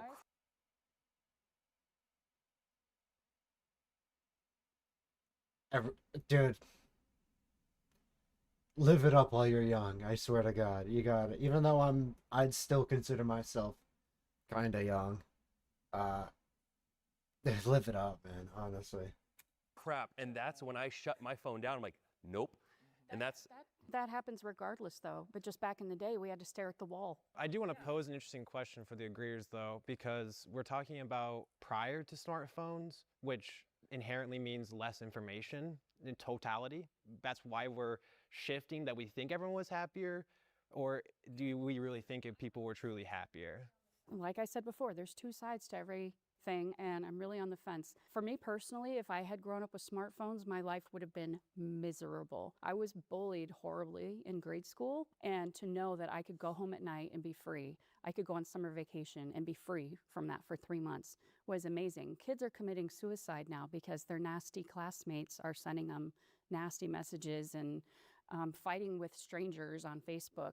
That being said, as an adult, the smartphone and the social media has finally, number one, it's changed my life career-wise, and I'm going through what I call my creative renaissance, probably most of which would not have been possible without digital connections like people like The Katie. Katie's creative a friend of mine. renaissance. It would have been a lot harder, at least for me to have that journey.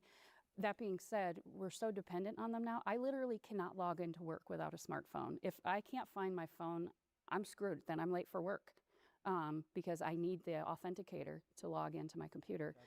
Can I cut in? Because I had something to say. I think that actually kind of applies to the question that you just posed. I think the difference in some of the things that we're talking is that is Oh, it boy. beneficial or is it happy? Because you guys are speaking on more beneficial. Because when it comes to happiness, the reason why I agree, yes, it's a very loaded question, but I see technology as very beneficial. Like I work in supporting technology. It's very beneficial. But when it comes to happiness, happiness is emotion. If we're going out based on emotion, studies have shown that has actually caused people to have more anxiety, have more fear. Exactly. And that's purely the reason why I go before people were more genuinely happier, but technology is way more beneficial. Yeah, it's the human condition. It's the human condition because technology itself is just. Oh shit! I saw the short he posted, grubbing the face punch office. I think I started watching it, but it got very. I want to be nice because I really like Wellen, but the video, it doesn't keep me locked in watching it. I got like maybe like 30 seconds in and I was like, never mind. Something else showed up. Hardware. Sorry, Wellen. I love you. What people can use it for bad. People can use it for good. Like I like all the medical stuff is amazing. I mean, people make apps for people. People make really cool things for people who are disabled, or just there's so much. Cool, but we also have a negative. Yeah, no, we need Temple Run. We need Temple Run on the side. What you know about Temple Run? Negativity bias, just functionally within every person that lives on this planet is.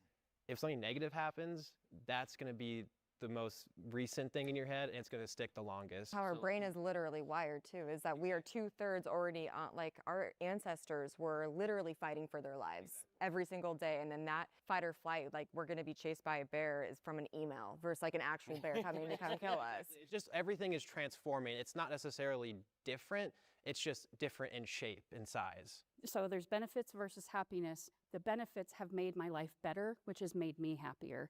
My creative pursuits have made me infinitely happier. The fact that I now have an ADD diagnosis, I have a diagnosis for the condition that has me use a cane that I was born with.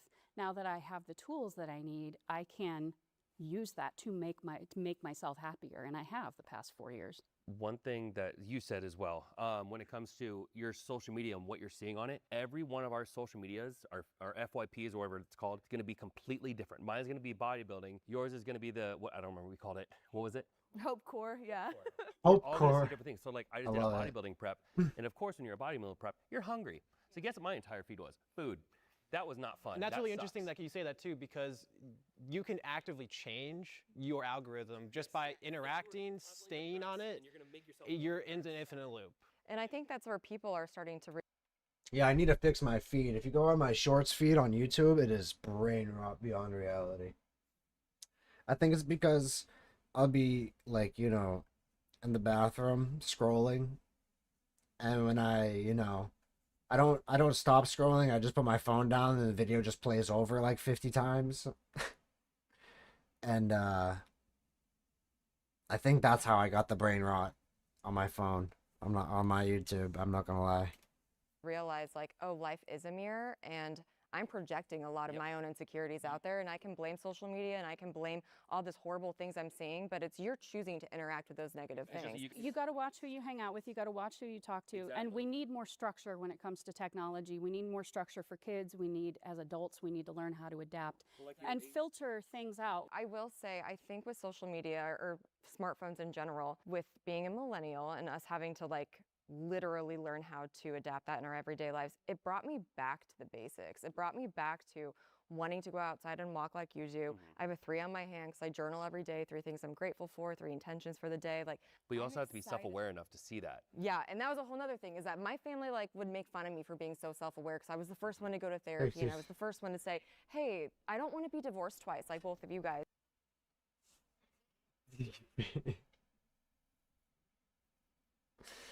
It starts a whole conspiracy channel on me. In big text. Just the thumbnail, no video. It's just a thumbnail. You click on the video, it's just like a picture of the picture of the thumbnail for like 10 seconds. So like, I'm gonna figure this out. Dating is harder today than it used to be. We'll start by bringing up everyone that agrees now. Dating sucks, dude. Don't even want to talk about it, bro. The Hope Core girl in the back is dude, who is this girl? Okay. I feel like I've seen this before. All right, so just so we can make sure we get you up here, let's just get a quick, why from everyone. So I'll start there and come around. I think it's been harder now, especially because we have phones and social media, Yup. and Oh we're my able God. to see the way someone looks all the way down in Japan, or that's just more options, I guess you could call it. And back then it wasn't that way. It was just whoever was your neighbor, I guess, or whoever your parents decided, and stuff like that. It's So crazy. It's so crazy. For me personally, I'm a Christian. I do have preferences, and I know what I'm looking for, and I guess you could say that I'm more on the conservative side. I don't lean more towards one or the other. I disagree with both, but also there's things that I'm looking for, and a lot of Gen Z, I think, is very liberal, and there's a lot of weak men, and I'm not looking for that. And Seeing as to how I am the first generation of Gen Z, I will firmly establish I am not a liberal. Hell yeah. Hell yeah. It's like a good thing nowadays. I'm not a lunatic. Let's go. that means that what I'm looking for, especially Christian, I'm 21, and I just think it's super hard nowadays. Yeah, I think it gotta go both ways. Kind of like a lot of these questions, it's really vague. It's meant to be vague, but it can be easier in terms of that there's so many more ways to meet people, and then you can again meet someone who lives 2 hours away from you, 3 hours away from you.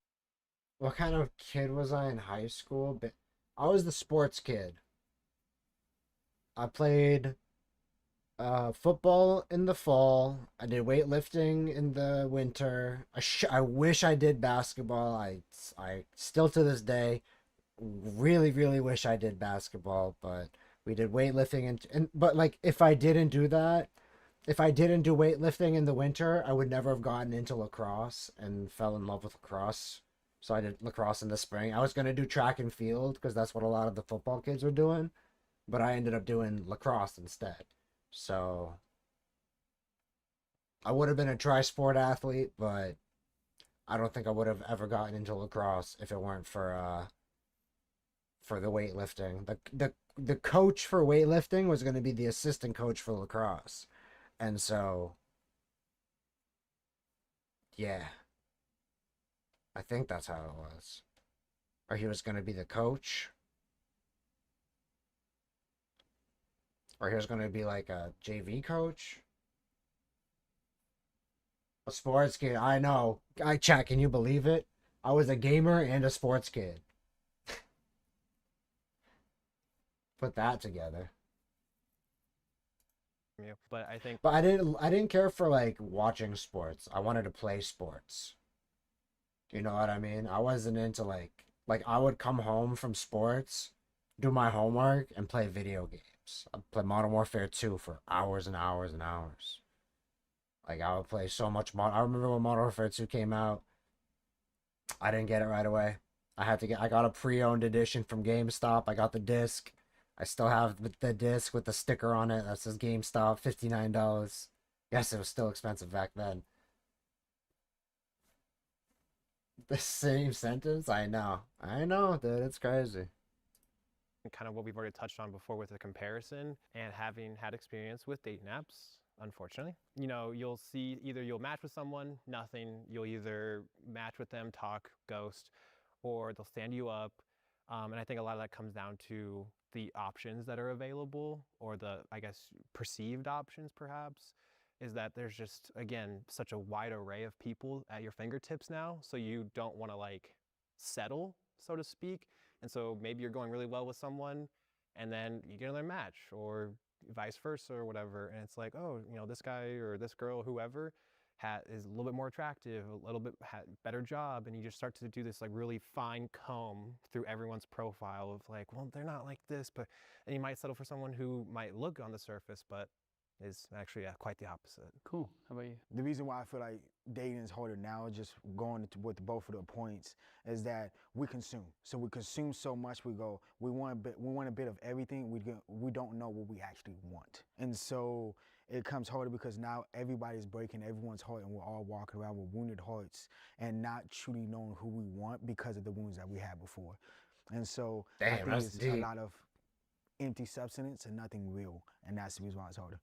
Hey, let's go. Shout out, Ethan. Let's go. I'll do it from the millennial. I'm glad to the hear that. millennial standpoint. Yes, to everything that you guys are saying. I And try to be especially interesting. I try to be hitting on- useful. People don't know themselves. I try to be and when good, you know? people don't know themselves and you start to understand yourself and you try to communicate things with people who you've maybe been seeing for months on end, or you had a serious relationship with in a certain amount of time, and eventually you realize like things are going to fizzle out. Things are going to get hard in relationships. And that's why people have such subsurface relationships, because the second things go hard, they know there's options. They know they can go on an app. You know, you can go out and have, everyone's single now. Like everyone, not everyone, That's but like a lot crazy. of my friends that, well, not a ton of here in Nebraska, but like in big Nebraska. cities, there's really like not a lot of people that are following a conservative way of going about marriage and dating. And I've been guilty of both sides of kind of being the one that has options, or being the one that's like, I just know that you're not wanting to grow because It's like you have options. the more like when Gen Z talks, I relate more, but then when the millennials talk, like I just don't. I feel like there's a disconnect. I don't know. It just feels weird. I can't relate. Like what? I And don't, so it's just this whole narrative of like, I don't know where this is going. understanding yourself so you can be with the people that will want to bet, like anything that you bring to them, they don't take personal, because it's just like you saying your standards and your boundaries. And it's not a personal attack on you guys. It's just a personal preference, to say the least. For me, I What would was say that? there's What the fuck did I just listen to? Fucking whatever. Like, too much openness of the relationships nowadays. And I think it pertains again to social media. If you come back to dating way back when, sorry, I'm just kidding. That's But back then, you talk to your friends, Yo. you talk to whoever is around Ain't you about that your some dating shit. issues. Now, everybody has to know about your freaking relationship issues. Who cares? Keep it in your relationship, keep it to your close friends. It doesn't need to go on social media. And so that causes even more issues with dating. If you meet somebody like, oh, are we dating the same guy? Half those Facebook groups or posts that I've seen are not even productive. It's just talking crap on somebody on the experiences you personally didn't like about that person. They may not be the person for you, but they might be the person for somebody else. And it gets abused way too often. So yeah, that's my take. I think it goes back to, we live in a world of instant gratification and consumerism. There's too many options, and it feels weird because they're seconds wise somebody since they're doesn't do old. what you want them to. It's the, well, somebody out there will mentality. I've got to be very honest. I don't date at this point. The apps are just a show, and there's too much. I'm sorry if you've said, hey, how are you to me, and then you send me a dick pic. I'm done. Yeah. I don't want to see that. I never wanted to see that, bro. Like, please, no. I don't want any part of it anymore. Like, I have plants and dogs. I'm good. But I So do that's a think no. that That's I just think crazy. it's just all a big mess. Like, and there really isn't, like, how many people do you know that you could look at right now and be like, are you absolutely committed to being monogamous for the rest of your life to this person? And if they're being really honest, not many people are going to say yes. They're going to be like, well, if something happened, you know, well, I mean, and I think it's a crappy way to go about it. And yeah, no, thank you. Yeah, I would say 99% of it is They extremely are. difficult and a show. I'm about to give up. I'm still on one dating app, but there's so many reasons why it's awful. Number one, if you do meet somebody you're compatible with and that you like talking to, you get attached too quickly. You start to get to know them as a person before you ever meet them, and then when they turn out not to be this idealized version, it's a big letdown. So everybody's walking around with wounded egos and broken hearts. The other thing too is that creeps and perverts have replaced trench coats with dating apps now. The number of inappropriate messages and pictures and comments that I have received, mind-boggling. And also my age. When I was their age and when I was in my 20s, my dating pool was almost limitless and I had not great standards. Now I have standards up to here and the dating pool is like a puddle in the Sahara. Especially with having a disability, that's just one more mark. Yeah, see, that's the thing. Like, bro, you have to like lower your standards just a little bit. Everyone's got to lower their standards just a little bit, because right now it's not looking good. It is not looking good. It's bad. That's all I'm gonna. That's all. It's Infinitely more bad. difficult. The only advantage to dating now is that if I exchange phone numbers with somebody, I can immediately Google his phone number and find out if he's married, engaged, sex offender, has a record. So do you guys think that the standards are Damn. higher today than they used to be? Nice. I always hear the stories of how my parents' friends got to meeting. They're like, oh, well, we were doing this, and then we met, and there was no part where they're like, and then I surfed Instagram to see if there was anybody hotter, you know? Like, so do you think standards were higher or lower back then compared to now? I think the standards are higher, but I think the bar is about right here. Yeah, exactly. Your partner won't always have every single thing you want in them. Right. And people expect that. Hey, now's a great time to bring up everyone that disagree. I'm so sorry. We got so into it again. Bring up the married one. Tell us what you did. Okay, so Damn, why wow, is dating easier now? I forgot about her too. Damn, poor girl. Oh my god, she's so. All right, now I'm starting to feel for her. Than it used to be.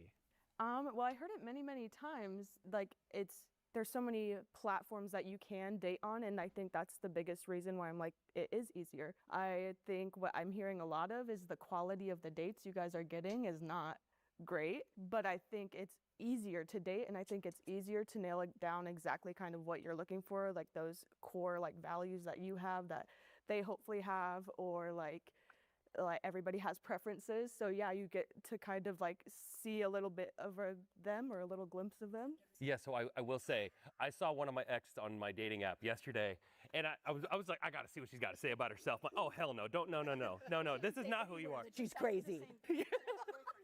Exactly, and I'm like, no, you don't get people put up a front. People don't actually show who they are until they're in person. There have been people that I've talked to on social media, like after a few days of talking, if I'm still like, First, talking about catfishing. See, this is where you have to be in the mindset of like you don't give a shit. I mean, I'm a lot older than you are, so, and many of the viewers, I'm probably older. I looked at my analytics. I'm probably about like, I'd say, because like the ranges for YouTube, it's like 24 to 35 are my highest segment of viewers. I think it's like 35% of all people who watch me are between the ages of 24 and 35. And then like 9% is like 13 to 17, which I don't know how the hell they get that analytic from. That's crazy. But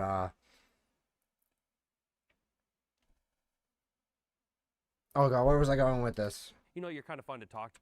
There have been people that I've talked to on social media, like after a few days of talking, if I'm still like, you're kind of fun to talk to. Oh, the canceling, yeah. So I'm at a point now where like getting canceled, like, bro, like if someone says like, oh, you're canceled, the one response is, this is all you have to say. You just say, oh, you're getting canceled. Fuck you. And move on with your life. Like, what the fuck you mean you're gonna cancel me? Suck my dick. How about you cancel that, you fucking idiot? I don't believe in canceling. That doesn't exist.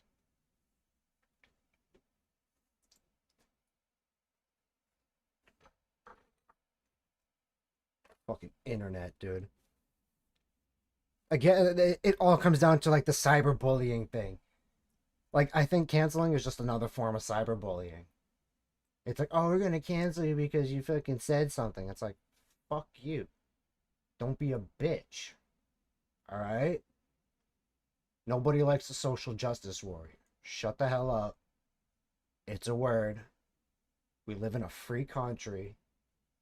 So pipe the fuck down and don't watch.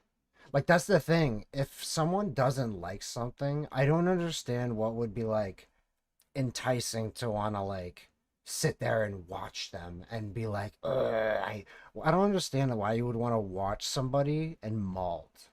That doesn't make sense. Why would you want to malt watching somebody? It doesn't make sense. Bro, like, because I've said some shit. I've definitely said some shit that people would be like, "Oh my God, Citris, you're canceled." I'm just like, "Fuck you, suck my dick, cancel that, you fucking idiot." Literally just literally just like that. That's how I feel about it.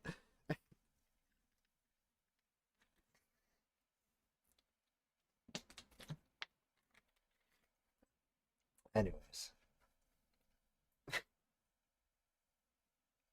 Back to the video. Maybe we'll finish this video. We're only 20 oh my God, chat. We're never gonna finish this. Let me get your number. Then we'll talk. Then I'll come to meeting.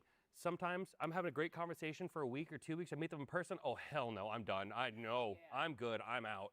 And that's why also sometimes if I'm going on dates, I like to just do it in the first week, get it over with, see if we actually match or not. But that could also be a bad thing because if you rush things, you don't get to know them, then you're not giving them a chance at all. I would rebuttal to that a little bit because I feel like, and I'm speaking from my experience too, because me and my girlfriend met on Hinge, and also, yeah, God graced me with the stars, I guess. We've met like within a week, and I think everything kind of coming back around, we're losing this human aspect, but here we are, we're talking about dating where we're taking the human aspect and saying we almost want that less human aspect of like trying to figure out who they are online. I'd rather be like, hey, what's up? Do a little chitter chatter for like a couple of days. Okay, hey, it's the weekend. Let's go. Like for me and her, we went to an arcade and then we met there and we just hit it out of the park. Now that was probably luck on my side. Maybe it wouldn't have hit out of the park with someone else or for anyone else. I think people really need to, like, one thing I preach to, I have a lot of female friends. I was always friends with female growing up, so I didn't have many guy friends. So I guess my mind works. That's good though, because that gives you insight and how to do it right and respect. I know, trust me, I know. Yeah. When No- you're no dating, you comment. have to go meet people. When you're doing the best that you can do for what works for your life, like I'm a gym guy. If I want to do my best and like focus on work as well, I just keep doing me, somebody's gonna come along. My last like successful relationship that lasted for 2 years, I found her at the gym of all places. And it was amazing. I kind of moved a little fast. She moved in after 2 months of being together, and we lasted 2 years. And I'd never been in a long relationship. My longest relationship besides that was maybe 3 months. And I was just like, I had just recently gone to therapy. I'm like, I'm fixed. Let's go. And obviously, it worked a little bit. Let's but go. People tend to focus too much on finding them rather than finding themselves first. Yes. That's a great point. We're so focused on finding them, but not actually know who we are. And I think that's where it comes to the dating pool. Actually, I agree with your point. That's a great point. Dating is easier. The quality of the dates are not. But in reality, exactly. In reality, I was just speaking to a friend about this. I don't think in reality we are actually meant to be just, let me date. Because we have that intimacy. We want to talk. We want to be able to grow. We're looking at a future ahead, but as when we're continuing to just date and have a low quality of dating, that makes us feel more insecure about ourselves because we're going, what went wrong? I opened my heart up to this person. But when we're secure who we are, I go, nah. After one conversation, no, this is not it. Exactly. This is gonna work out. And you honor that person though when you don't lead them along that way. You honor that person going, I know the security of myself, what I want and desire in a marriage, because I'm not dating to just be like, let me just date around. I know what I want in a marriage. If you don't meet that, that's for someone else. By all means, great conversation. Don't hold them from their future love. Well, and I think a lot of things going back to the topics of social media and having a smartphone and this and Oh that. my God, we are like can we get to a new losing topic? The magic of like effort in all sorts of capacity, and Okay. especially being people. Sorry, we had to skip that. I think they lost the topic because this is like, bro. I don't know. I couldn't listen to that anymore. I really couldn't listen to that anymore. I'm sorry. I'm genuinely sorry. Counterpoint. Sorry, guys. This channel right here. Sorry, I just could not listen to that anymore. I couldn't. I was what the. That question was too long. You could have just cut it there. You want to play games now? I know. I want to see what this question is. I want to hear this next point. Are more sensitive now than they used to be. We'll start. So I'm gonna keep going because I want to answer some of these questions. So we'll answer some of these questions and we'll see how far we get with listening. But yeah, people are fucking soft as sponges nowadays. It's ridiculous, dude. That's why my cancel statement stands. Start by bringing up everyone that agrees now.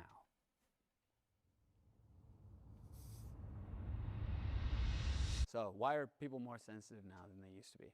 I think the newer generations, and this isn't everybody in these generations, but I think everything has become a little too serious. Everybody has their opinions, and you're allowed to have your opinions.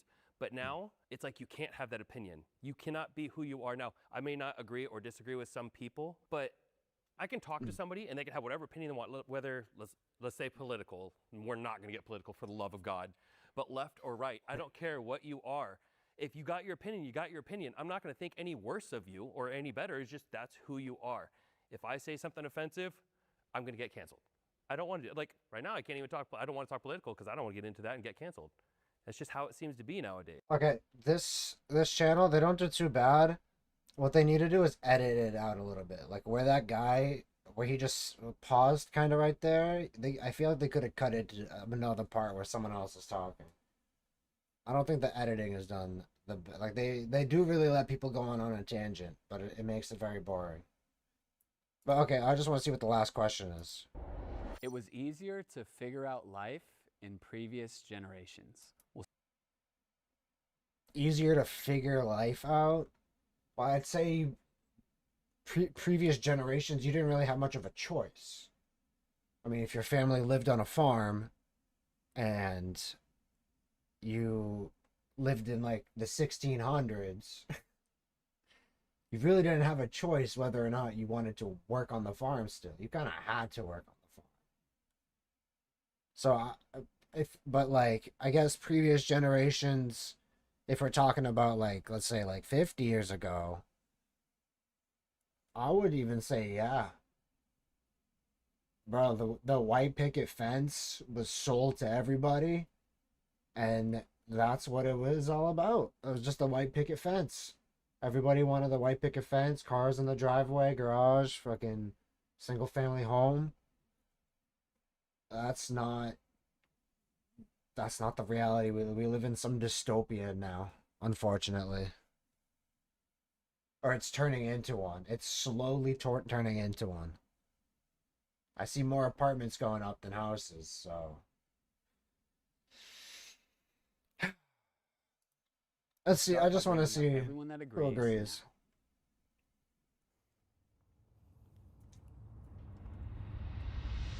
I guess I'm just going to start with our solo over there. I think it is easier. It was easier back then, especially with going all the way back to just how households were went with the gender roles. With All right, hold on. What was the video you mentioned earlier? Oh, the Wellen video. Hold on.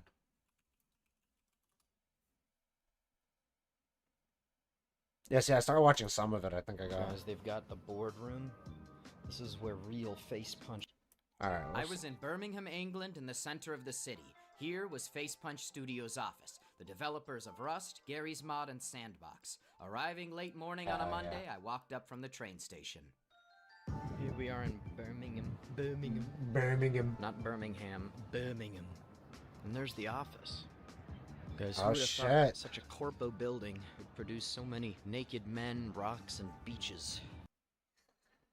This is what this is. No. Okay.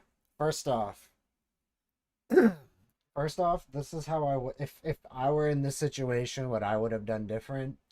This right here would have been the absolute most perfect time to go pan from the bottom and then panning up, going, "Welcome to Rust."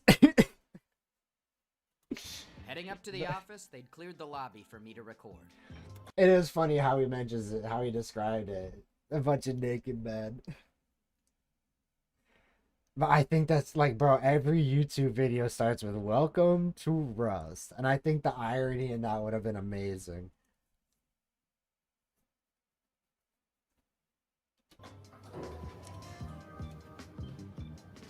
Here we are. This place is pretty crazy, though. The Face Punch office. Or at least here, he could have opened the door and been like, "Welcome to Rust." Right? Ooh, let's go. Let's go. Welcome to Face Punch. Guys, check this out. I was just up here. The This is active player current count. Active player numbers. So they've got that at the front desk. Looks like the Rust clock. See, I've been planning to That's just take crazy. a couple pictures here, but this office was super cool. I even got to meet Gary, but that was off camera before recording. Guys, we are here. They specifically cleared it out, especially for me. Aw, I'm look at Face that. Punch's special little guy. There she is. Damn. I'm hearing the dramatic music. Oh, hell yeah, hell yeah. Then guys, they've got this Rust swag area. Alistair's gonna pick me Ooh. out some goodies. Very excited for that. I was telling them they should make like a Rust fireman calendar. So, you know, they have like different Rust characters all oiled up and sexy. I enjoyed perusing What the all fuck, the Rust and Wellen? Face Punch branded trinkets. Hey, yo, Willen, what the? Those boots, bro. Oh, dude, I can't believe it. You'd have to spend $100 on a pair of boots and you got a skin in game. Oh my god. It's here. Face Punch Cup. Ooh, defies description. Gary's Mod defies description. 2017 shit. Steam Awards. Mr. and Mrs. John and Jane Rust. They got art stuff, hoodies. Hold on, wait, what? They got art stuff. Oh, dude, look at it. Looks like there's like a bunch of books up there. Why is he panning so fucking fast? Mr. and Mrs. John and Jane Rust. They got art stuff. Are those like Rust? What is that? Say Rust? Those like books? What is DVDs? Those aren't DVDs. Holy shit, I'm old. Discs? Hoodies. Guys, best office interior in the United Kingdom, 5 stars. Damn. Then Okay. we got Chippy. So that's where all the money from the skins are going. Oh, so this is where all that money's coming from, huh? You create a digital asset for $2.99. Oh, this is where it goes. Huh? Who would have guessed? Good old Chippy. Guys, this reminds me of that mirror bathroom. Shit. More folks Shit. working over here. This is the boardroom. Exploring the rest of the office, it had quite the floor plan. The whole floor in the building, to be exact. Little side area. Okay. Guys, they've got the boardroom. This is where real Face Punch business goes down. This is where Shit. the real business happens. The Corpo You might be office. surprised, but this is where John Rust invented Rust in 1776.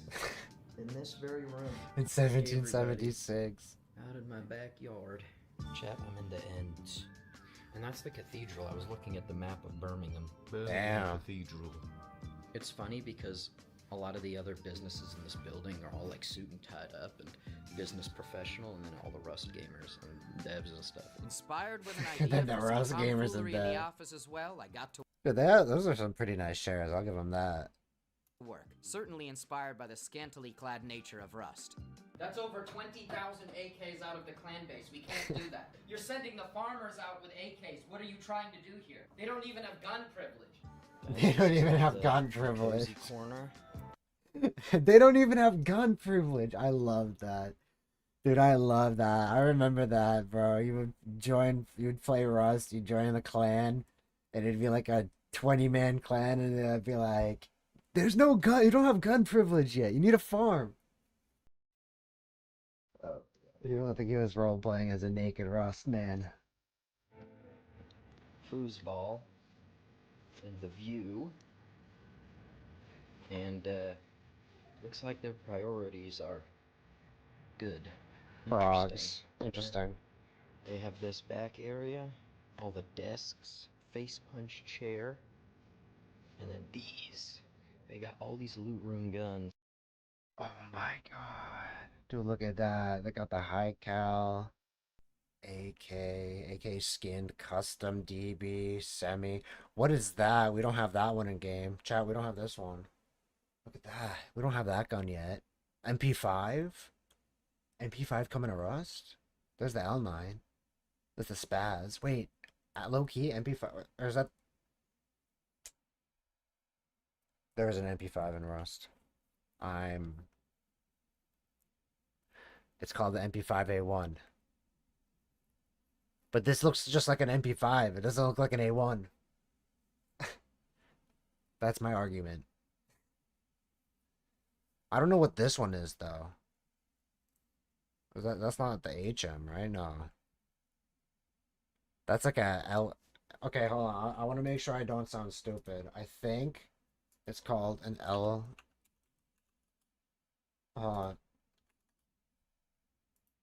Yeah, okay, it is. It is.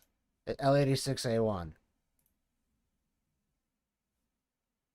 That's kind of what it looks like.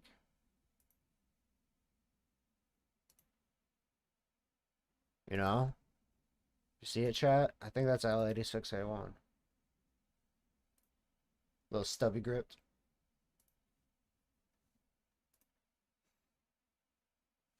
They're pretty sick guns. I like it.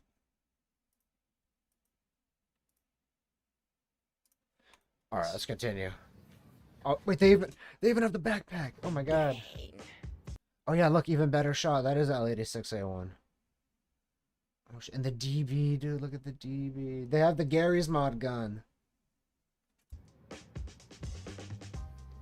And they got more IT and stuff. So look, they got plants in the ceiling. They got fucking plants in the ceiling, dude. Face punch. There.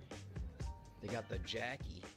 So you I need the Jackie. Farm bot. And the nail gun. I keep that MF bang on me. Hold it to the side for maximum damage. I next checked out all these different 3D printed Rust Hold it to the side for maximum damage.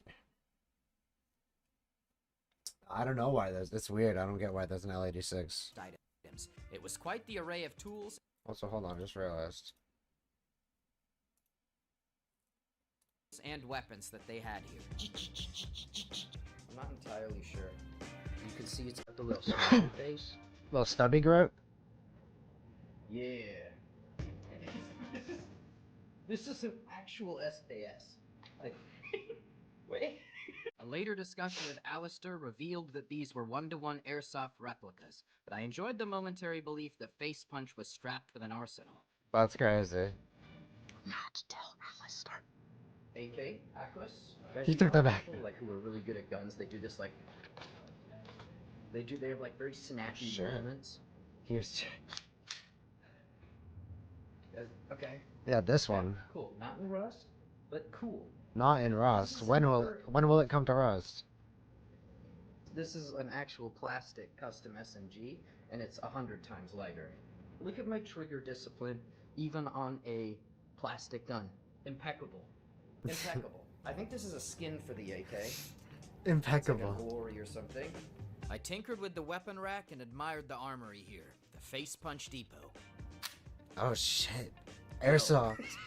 On a lighter note, the Gary's Mod gun. There you go, you can see it. Feel like Jake Gyllenhaal in that one clip where he's like with the knife and then taking the mag out of the gun. Glock 19. This is the Benelli, I think. Glock 19. L9. As Oh. always, can't see shit with the iron sights. Yeah. Be still, my beating heart. Oh, That DV. opportunity.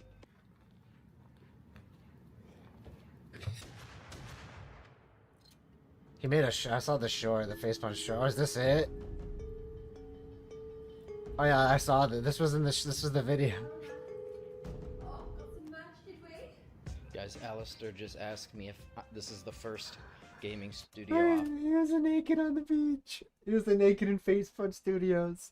It's so freaking crazy. That they've let me go naked around it, and I told them yes. They've got these little gaming setups for to do work and stuff in. The door slides shut. Guys, they got a bar too. You can come in here and just have a little drink after you get prim locked. Then over here, You can lock in, have a drink after you get prim locked. Like, damn man, we had a tough one. So, dude, look at that setup. Holy, the dual monitor LAN setup. area. It's where everyone does their LANs. A creator land here would go crazy. Yeah, Guess creator what else they land. got Oh my in the god. Face Punch office. They got the Rust Barber. So if you want like a fade like your Rust character, you pull up here. Like hello guys, what's going on? If for all you stinky Oh, man. gamers out there, they've got a shower. Oh the shit. Auto light toilets. Matter of fact, Damn. I'm gonna use it right now. I admired the other amenities here and went to explore the far side of the floor as well. Now we Okay, got that was pretty cool. offices. This little nook thing. You wouldn't know they make a game about screaming and yelling nakeds, just kind of looking It's okay, don't be scared. They're just showers. at the decor and everything set up. See? Oh my god. Guys, it's very professional, you know? So then we've got this back room. Okay, I don't understand why every ceiling has to look like that though. Like, why does every ceiling have to look like an industrial fucking assembly line? Why can't they just have like a nice ceiling? The back rooms. Throw This the is chair, Chelsea's head, right? Respectfully. And Respectfully. Then Ern was saying this is the cry room, or this is the cry room. I'm not entirely sure. You push the button, like a monkey. Oh.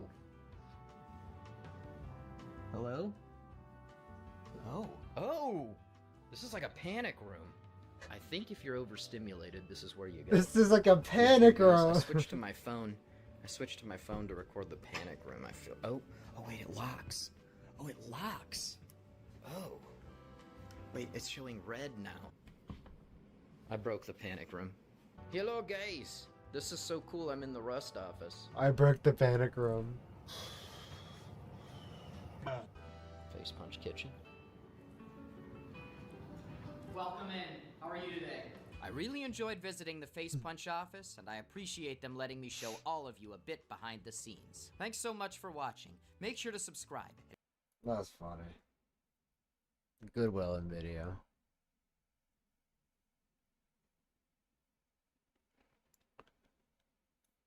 Oh.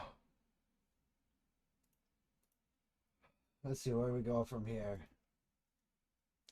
Fat pig. That's.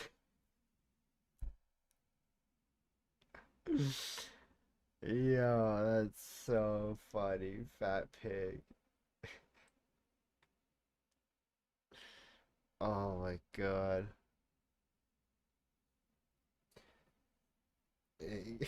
Have fun. Have some fun going to Rust. I think I'm gonna call it there. Oh god.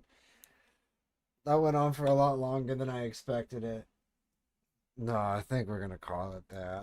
I was only expecting to stream for like an hour because I started late. We had a late dinner and just some stuff to do. We played Wipe. We had a good day on Wipe, but nobody's on right now. Nobody was on when I started stream.